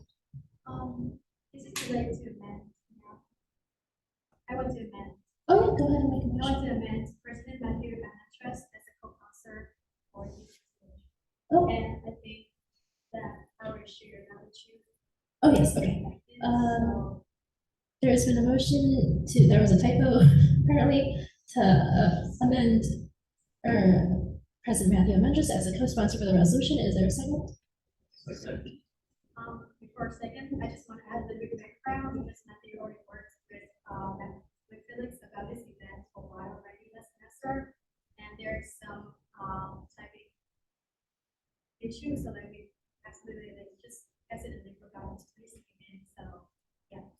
All those in favor, please say aye. Aye. All opposed, please say nay. Does anyone abstain? If not, then the motion is passed. Yes, Veronica?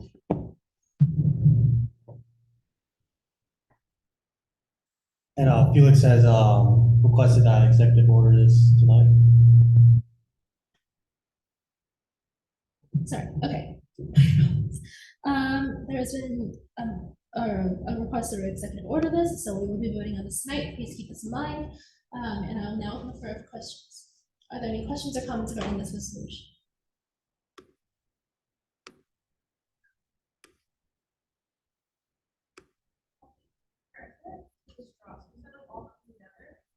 I'm sorry? In the picture, I said the straw, so does it come with the straw and then like that?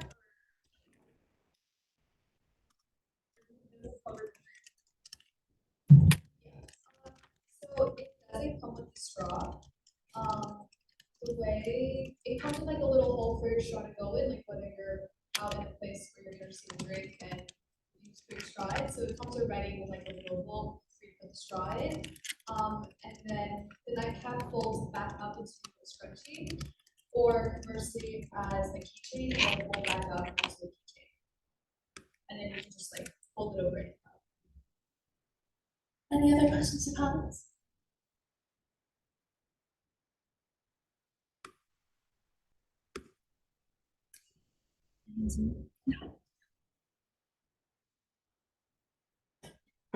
If not, we will move forward with voting. All those in favor of adopting resolution 2023 S7/1013, please say aye. Aye. All opposed, please say nay. Does anyone abstain? If not, then resolution 2023 S7/1013 is passed. Next, we have resolution 2023 S7/1014. Director Montesi, would you please read this for us? Sure. Here. Oh, yeah, go.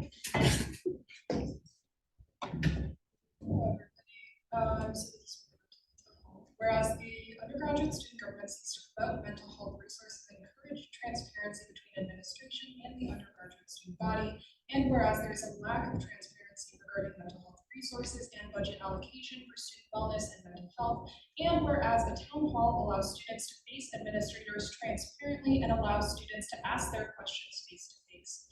Then let it be resolved that the undergraduate student government will host a mental health town hall on April 17th from 3 to 5 p.m. in Student Center East Room 302 to aid in increasing and ensuring transparency between the undergraduate student body and the administration of USC.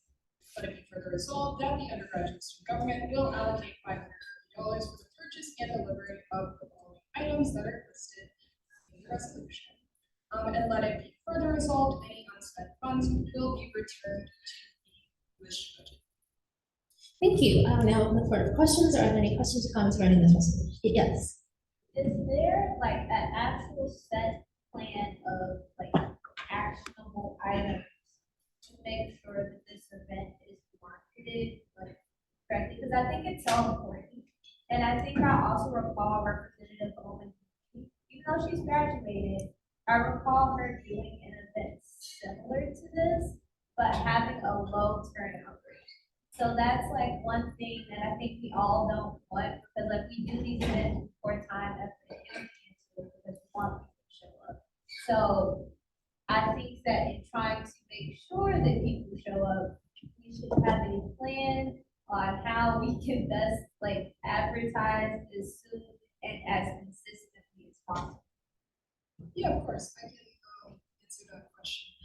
So kind of what I did at the Diversity and Inclusion Town Hall was I directly worked with student groups that were really passionate about the issues that were being talked about at the town hall. And so we were kind of planning to do something similar at this town hall, reach out to mental health groups on campus, reach out to campus centers as well, reach out to also just general advocacy groups on campus, because a lot of those groups have questions about these topics. And so after this resolution is passed and we finalize the event, we'll be reaching out to those student groups to kind of get people to face administration, because that's what's important, right? Getting people to see administration.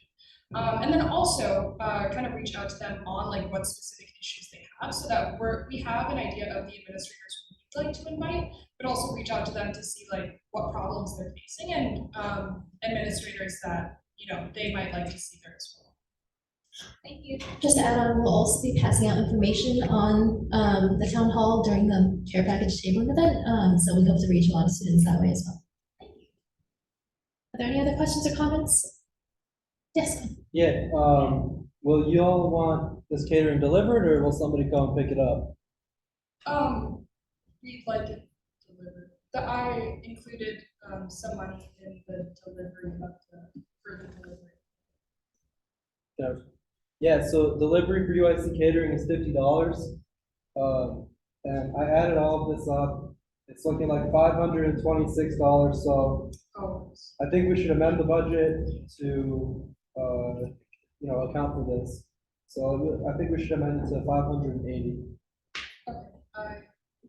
We can pick it up, right? We can also pick it up. We can pick it up and save the money, yeah. Yeah. Then, we'll just. Okay, are there any other questions or comments? If not, we'll be voting on this resolution next week. Next, we have resolution 2023 S75,000. Should be in the meeting pad or email thread.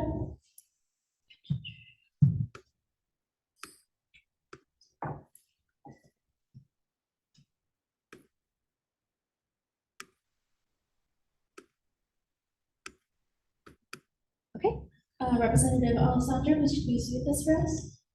Yeah.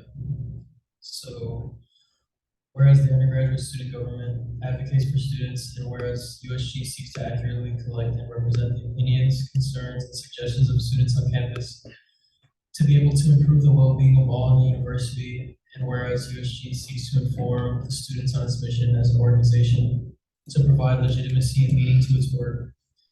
And whereas in order to spread the mission of USG and also collect student concerns and opinions, USG must utilize social media avenues such as TikTok to interview students. And let it be resolved that USG will allocate a maximum of $100 to purchase wireless microphones. And resolve that all unspent funds shall be returned. And then on the second and third page, there's pictures and links to the mics. Thank you.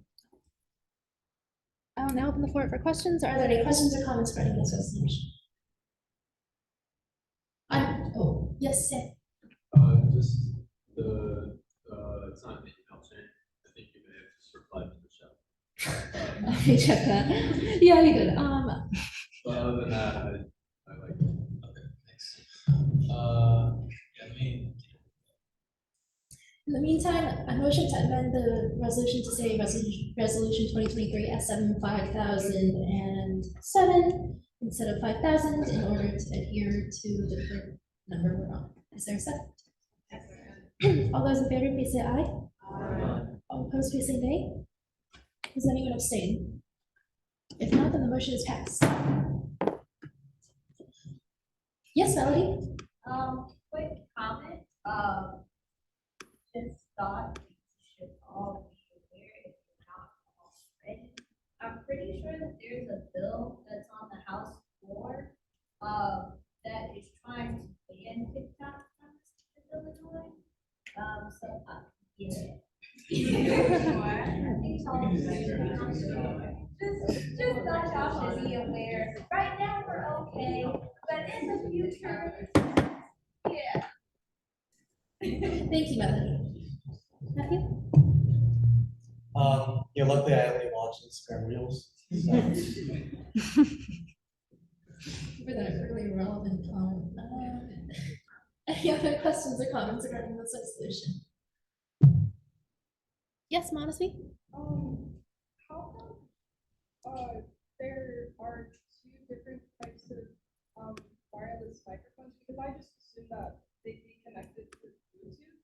So how come the wireless microphone for the Android is different than the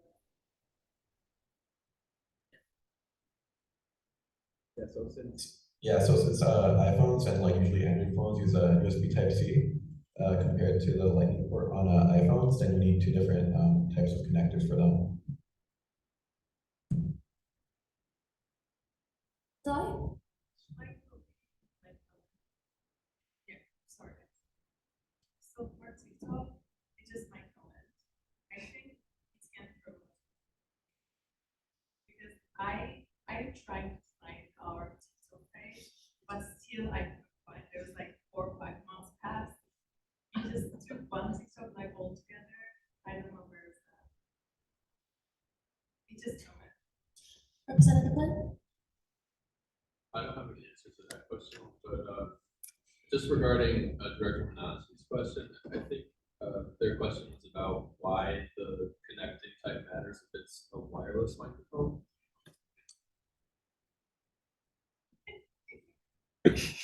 Yeah, so it is a wireless microphone, but in like the protocol it uses like, I guess, to maintain higher quality audio and whatnot. The receiver gets plugged into the bottom of it. So that's like a receiver which connects to the phone's port. And then that connects, like that receiver connects to the actual microphone. Yes. What is the plan for these microphones after this semester ends?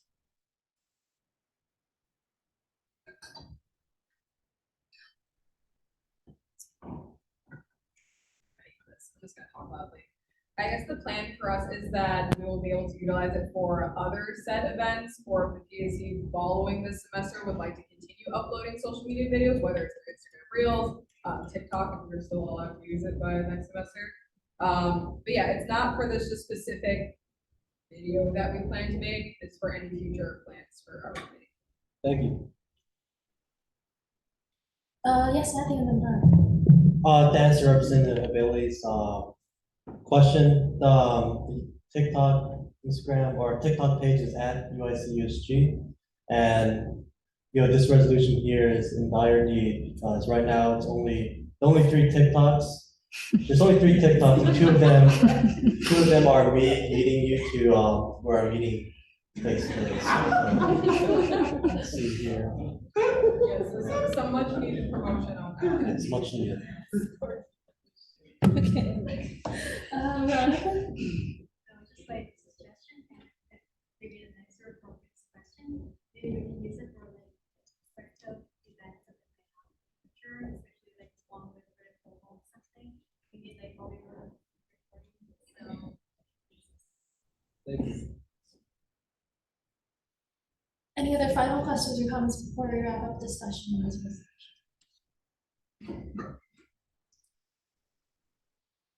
If not, we will be moving on this.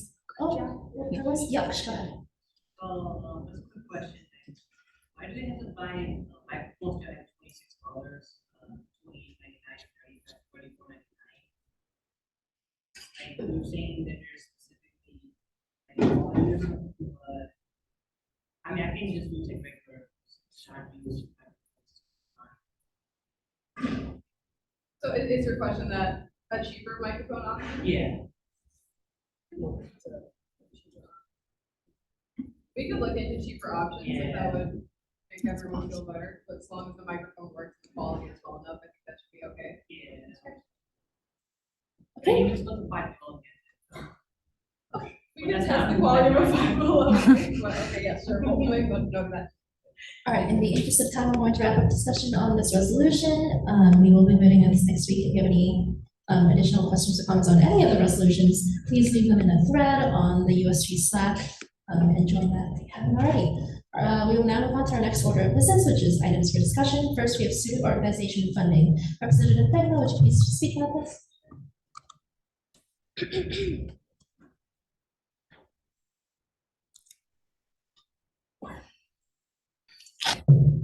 There we go.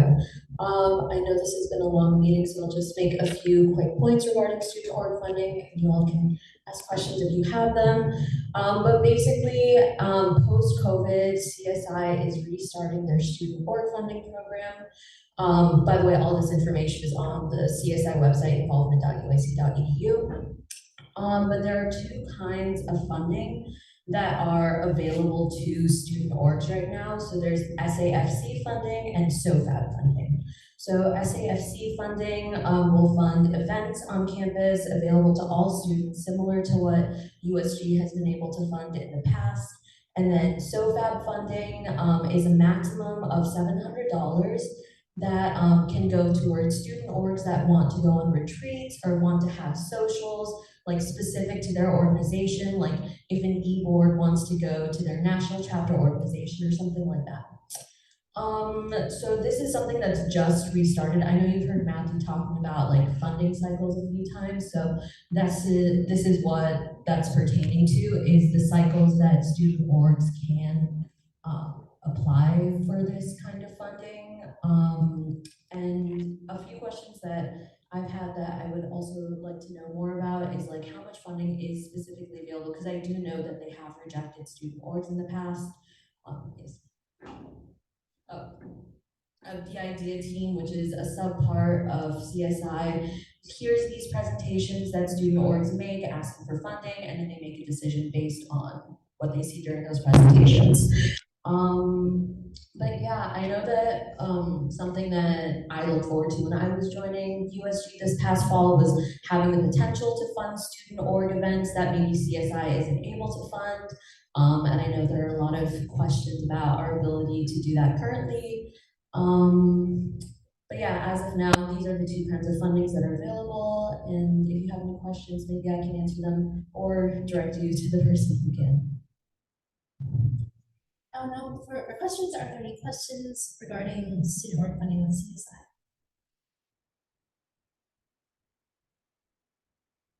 Yes, Master?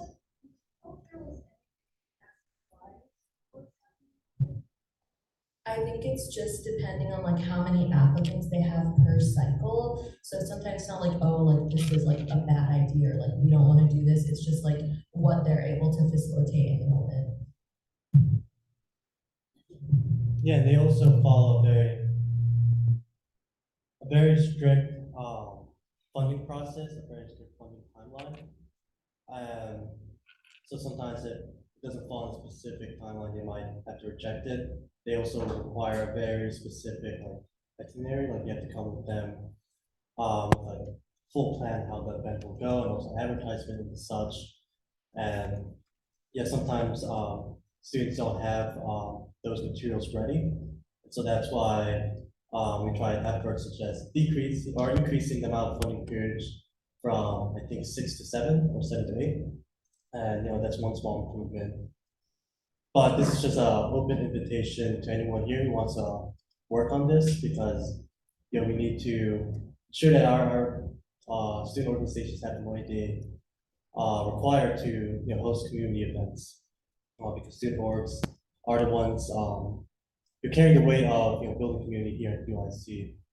And so moving forward from this, just to talk about this, we're going to be working between CSI, DOS, and USG to kind of figure out like a better funding process for student organizations. Okay. Sometimes organizations are rejected. We have people right to a number like we have 50 organizations in the cycle. Not that I know of. I just know that when their application, they're invited to present to the IDEA team, the people that are choosing, as well as Vance Pierce, who works in the CSI office. So they're invited to present, and selections are made from like those presentations. But I'm not aware of any like cap, like, oh, like once you hit like 50, for example, there's no like you can't do it. Yes, Danya. You mentioned a committee that decides if the funding will be given / the board. Could you repeat what the name of that committee was? Yeah, so the IDEA team, the word IDEA, they do a lot of the student org support. So if you're in another student organization that like has to apply and you have to get approval, and you go to like I forget what it's called, but you have to go to an event to like get your org approved. Like they're the ones who are hosting all of that and doing all of that work. They're admins in the campus groups. They're like adding orgs in. So that's basically their job, is like organization support. Go ahead. Who consists of that committee? These are student employees of CSI, and then their advisor, who also works in our office, is Vance Pierce. Any other questions or comments regarding student or funding CSI? Yes, Nazar.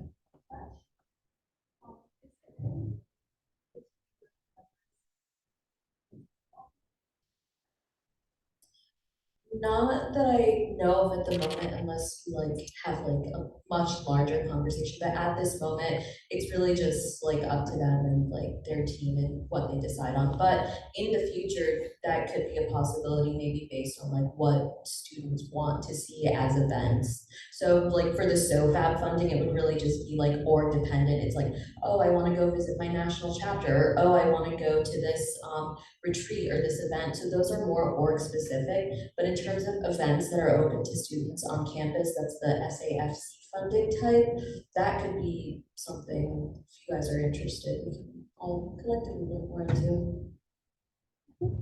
And to provide a follow-up response to that as well, I know that Joy, the director for CSI, is open to having some sort of student government representation in these funding processes. She even mentioned like maybe something like having like a commission on this. Told her maybe that's not exactly the best way to go about it, but she is open to it. And this will be in the package of negotiations. Any other questions or comments regarding this item for discussion? If not, we'll move forward with the next item for discussion, which is Turning Point USA speakers. Representative Isaiah, would you like to present on this? Sure.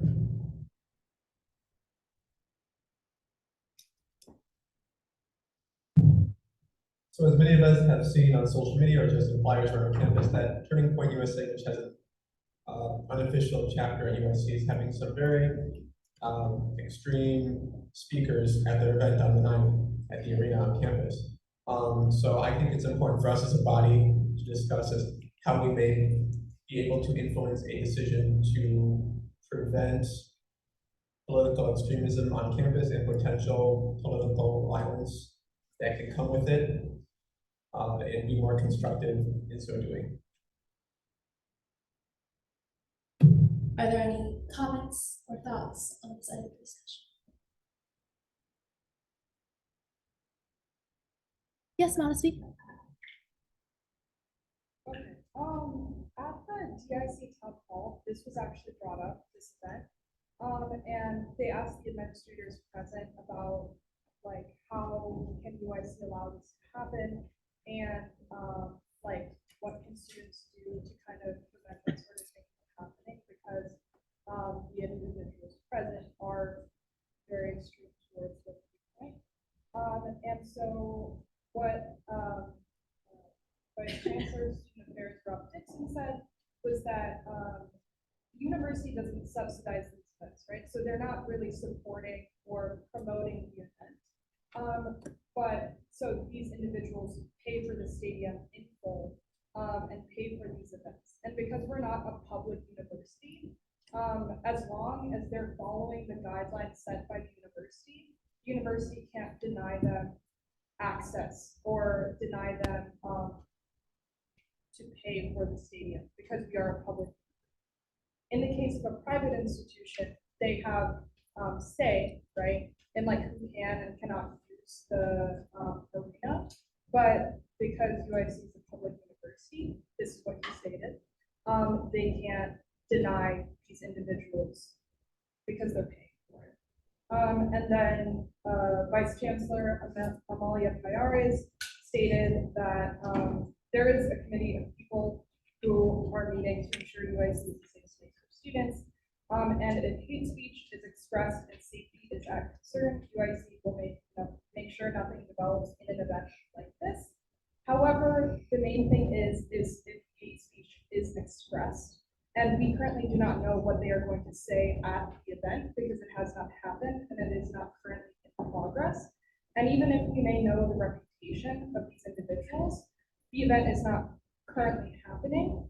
And so if hate speech occurs at the event and there is violence at the event, then UIC PD and UIC staff can halt the event or affect the event when it's in progress, is what it is. Are there any other questions or thoughts? Yes, Tanya and then Melanie. What kind of event is it? Is it like a panel? Are there gonna be moderators? Like, what is the format of this look? Because I feel like that could be really determinant of what our role as USG would be in terms of like the set. So I really don't know about what's going to happen. I'm not going to it. I just knew that from what I saw around campus that there was a lot of misinformation and disinformation about like safety. Like I saw like one poster was by one group claiming to be another group trying to instigate violence on campus, and I didn't like that at all. And I think that it's just important that we know that these people have a reputation for implicitly calling for violence and implicitly like instigating crowds and people to do violent things. So it's like, how do we impact them, so they don't instigate it here or come back and do it again if they do it this time? That makes sense. Melanie, and then come back to Wait, Danya, Danya? Yes. Why don't you let her? Okay. I was just gonna say, this is just my own personal thing, and anyone is free to disagree with me. I think this should be led by legislative affairs as they deal a lot with civic engagement, and this is a consequence that could possibly come from it, is the negative effects that, not to say civic engagement is bad, but the negative effects of presenting certain political ideologies and beliefs. And that's not really often talked about when it comes to voting, is that it is heavily politicized. At the end of the day, that's what you're voting for, is politicians. And it's sickening from what I have witnessed, is they have been here harassing people, any student they can try to, infiltrate their minds with. But I think that this sort of thing, of course, like USG can all come together on this, but I think specifically this is very pertinent to legislative affairs. I think when it comes to, giving people a platform and a voice to speak on, I think that should be extended to the entire student body, and we shouldn't let Turning Point, scare us off our own campus. That's just my personal belief. Melanie, and then I can do you. So in the past, I would want to say approximately 4 years ago, Trump was at the Credit Union One Arena, and SAC organized a peaceful protest because UIC's response was the same then as it is now. They're not, that's like anybody must that check. So, I mean, it's true. I think that with student leaders, they're modeling the behavior of how to protest, especially with word like SDS there. Also know this problem. Like they're there. I feel like they're there. If student government could just kind of like reach out to them, as well as like SAC and say, hey, like, why don't we just all come out, we all go get food after whatever. But nonetheless, like, something else, like maybe this might be a little, I'm not trying to be, well, I'm being half funny, half serious on this one. If they hate black people so much, just get a whole bunch of black people I mean, like, they probably won't go in, cause like, let's just keep it real. I mean, if you no, for real though, like, if they really like, if they're that, it's about and the poor, then just go get home and have them protest with us. Like, that seems very strategic because they'll probably just say, I will dump here and turn around.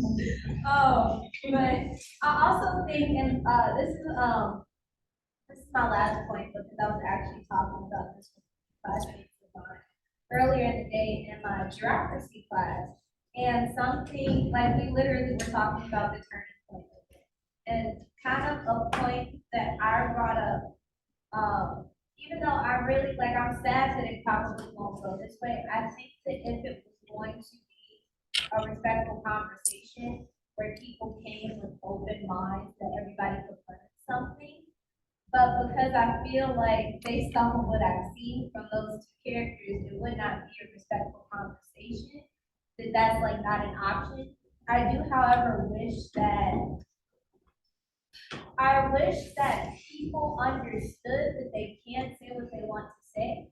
And I only say this because not because I tolerate hate speech, but because people are going to think they hate. And if you don't give them a chance to say it, you can't correct the love, if they don't take away anything from you once, but they take away that they're alienated and that poor folks really do hate wealthy folks or whatever is going on in their minds.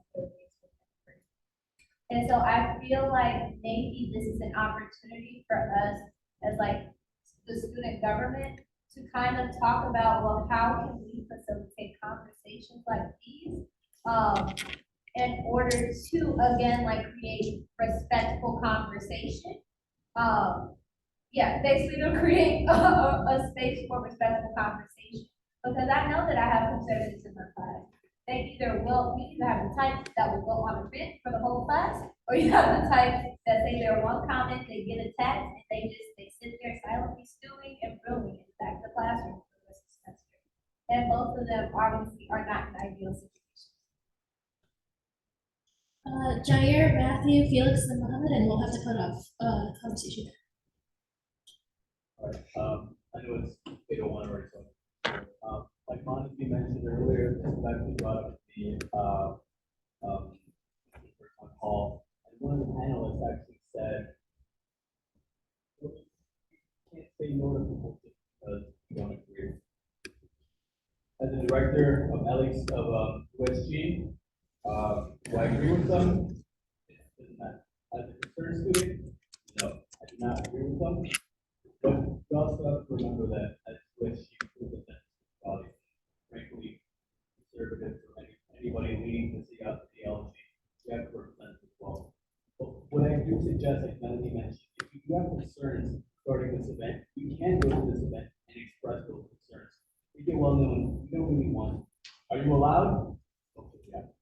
But we should make it known, go to this event, I boycott, like you mentioned, I'm not saying you should, right? But you have, like, they have the freedom to say whatever they want, so we can go and actually ask questions regarding these radical things that they made, question them, and make it, take that stance that not really kind of not welcome, right? So it's something that you guys wish to be, you just have to kind of be in the middle.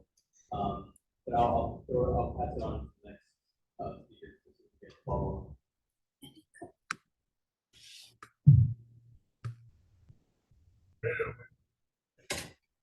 Yeah, I was just basically going to say the same thing that Dr. Alvarez was going to say.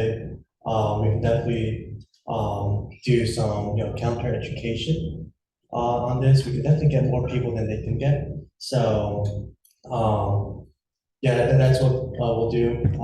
Some prominent administrators I'll be meeting with this week before this event, because it's such short notice. Is the provost. I'll be talking to her about that.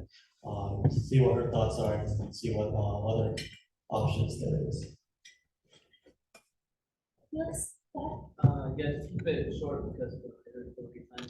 I agree with Melody, we should have conversations in a peaceful manner regarding safety, because I know there's a rally being planned in the quad on a specific date, but this will be public during a class we had earlier. And in regards of like people recruiting, I know I was given this announcement, I believe 2 or 3 times in the 3 of my classes that I went to today. So it can become a concern to us in regards to like moving forward. Like we said, we do have our hands tied in regards to this being a public institution, so it's difficult to handle the situation, but we should have it in appropriate manner. If we're able to hold these conversations in somewhere where that's healthy and productive for all students, I'm all for it. And we should definitely look into it, because regardless of it becoming a hazard, it can become a hazard because they came here to investigate the situation. There has been no result of it, so we should be careful. And then final comment. Well, President Matthew asked me to express my sentiments perfectly and what overtime I'm going to do. All right, thank you. We'll move on to the next item for discussion, which is reserve funds. Treasurer Boston. I motion to table reserve fund discussion out of the interest of time. Thank you. There's been a motion to table reserve funds. Is there a second? Second. All those in favor, please say aye. Aye. All opposed, facing nay. Does anyone abstain? If not, then the motion is passed. Our next item, order of business is exit reports. May we please have the report of the advisor? Thank you. May we please have the report of the student trustee? Just do. Okay, so I know we're over time, everyone, but just a few highlights from my report this week. I had a chance to meet with several aldermen within the past couple of weeks to talk about their experiences in office and get their thoughts on how to be an effective student leader. I attended the USG State student dinner as well. Congrats to everyone on their well-earned accomplishments. It's incredible to see what USG does, not only this year, but in the years before. We're continuing the process to plan a potential collaboration with HPSC, as well as making grounds towards a potential mentor youth class. That's my report. Thank you. With that, the report of the student trustee will be filed. The next order of business is officer reports. May we please have the report of the president quickly? Yeah, so I won't read my full report, but I encourage everyone to please read the report. And if you have any questions, please email me. I'll just say that I think midterm season's passed. I hope all your exams went well, but please make sure to take care and stay safe. Thank you. Thank you. With that, the report of the president will be filed. Next is the report of the vice president. Michael isn't here. He's in exam. But he met with ACHA this week. And everything else you can read on the report. Next, we have the report of the treasurer. Treasurer Foster, please, your report. Yeah, so I'm just gonna say one thing about my report. Please take a look at the spring GBM7 budget update. After our discussion last Monday, obviously, as you can tell with all these resolutions, we've been very productive. We have a lot of money lined to spend, and I believe that after these next couple of GBMs, so long as everything passes, we'll have nearly $12,000 remaining unallocated. So just keep that in mind that we're now, after this last week, we've been very productive and we have figured out a way to spend the majority of our budget, and now we gotta be a little bit wary about how we're spending. So, thank you. All right, with that, the report of the treasurer will be filed. Next, we have the report of the speaker. Okay, representative one-on-ones are in progress. If you haven't set one of those up with me, please do so. Makeup orientation, thanks to all those who attended. For those who didn't, I will be sending an activity for you to complete. Campus Safety Commissioner Felix and I are hoping to hold a joint commission meeting sometime in the next week or two. Please let us know if you'd like to attend. Yasmin, would you like to speak a little about the spring social?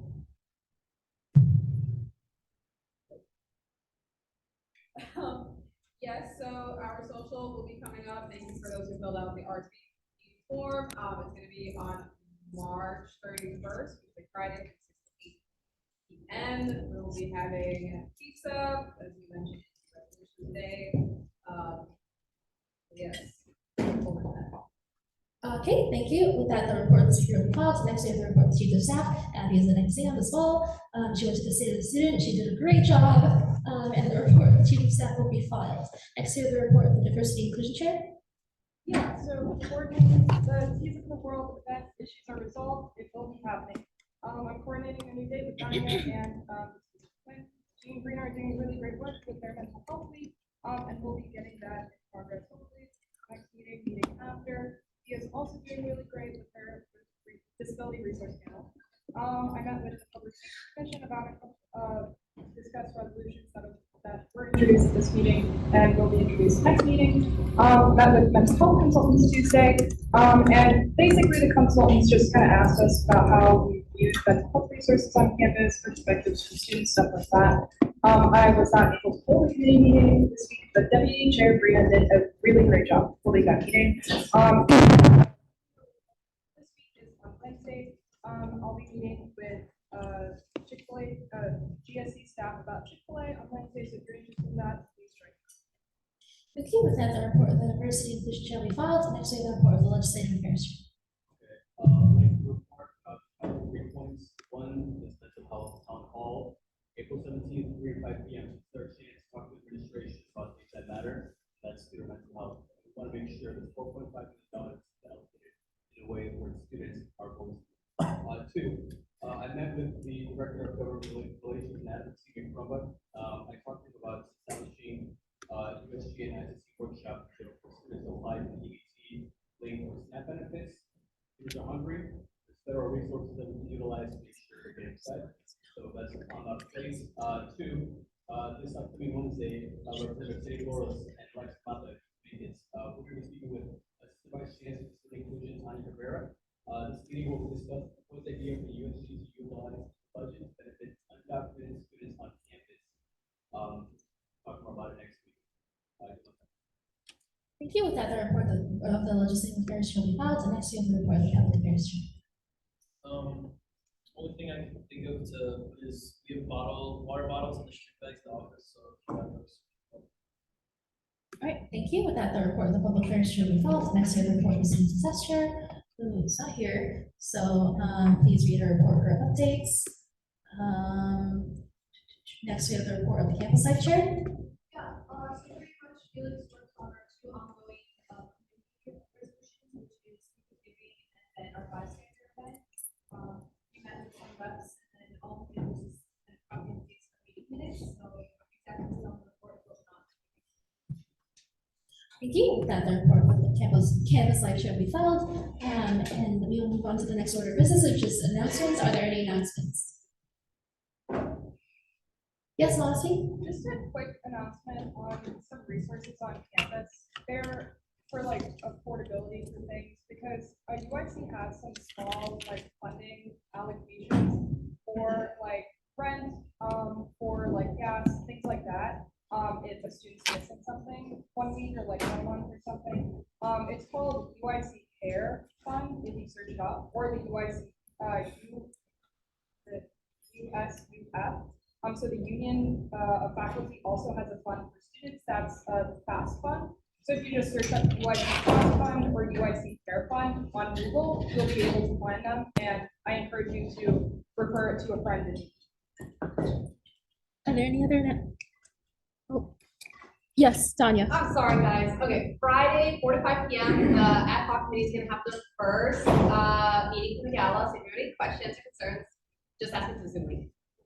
Are there any other announcements? Yes, Jesse. Just want to point out, obviously, that's seeing that we have $33,000 left. Next year, we'll give you more of an updated number for including these initiatives.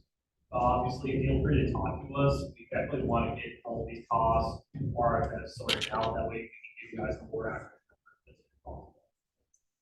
Thank you. Any other announcements? Yes, Felix. I just want to congratulate Veronica real quick. She was appointed as Deputy Director for the Campus Safety Commission moving forward.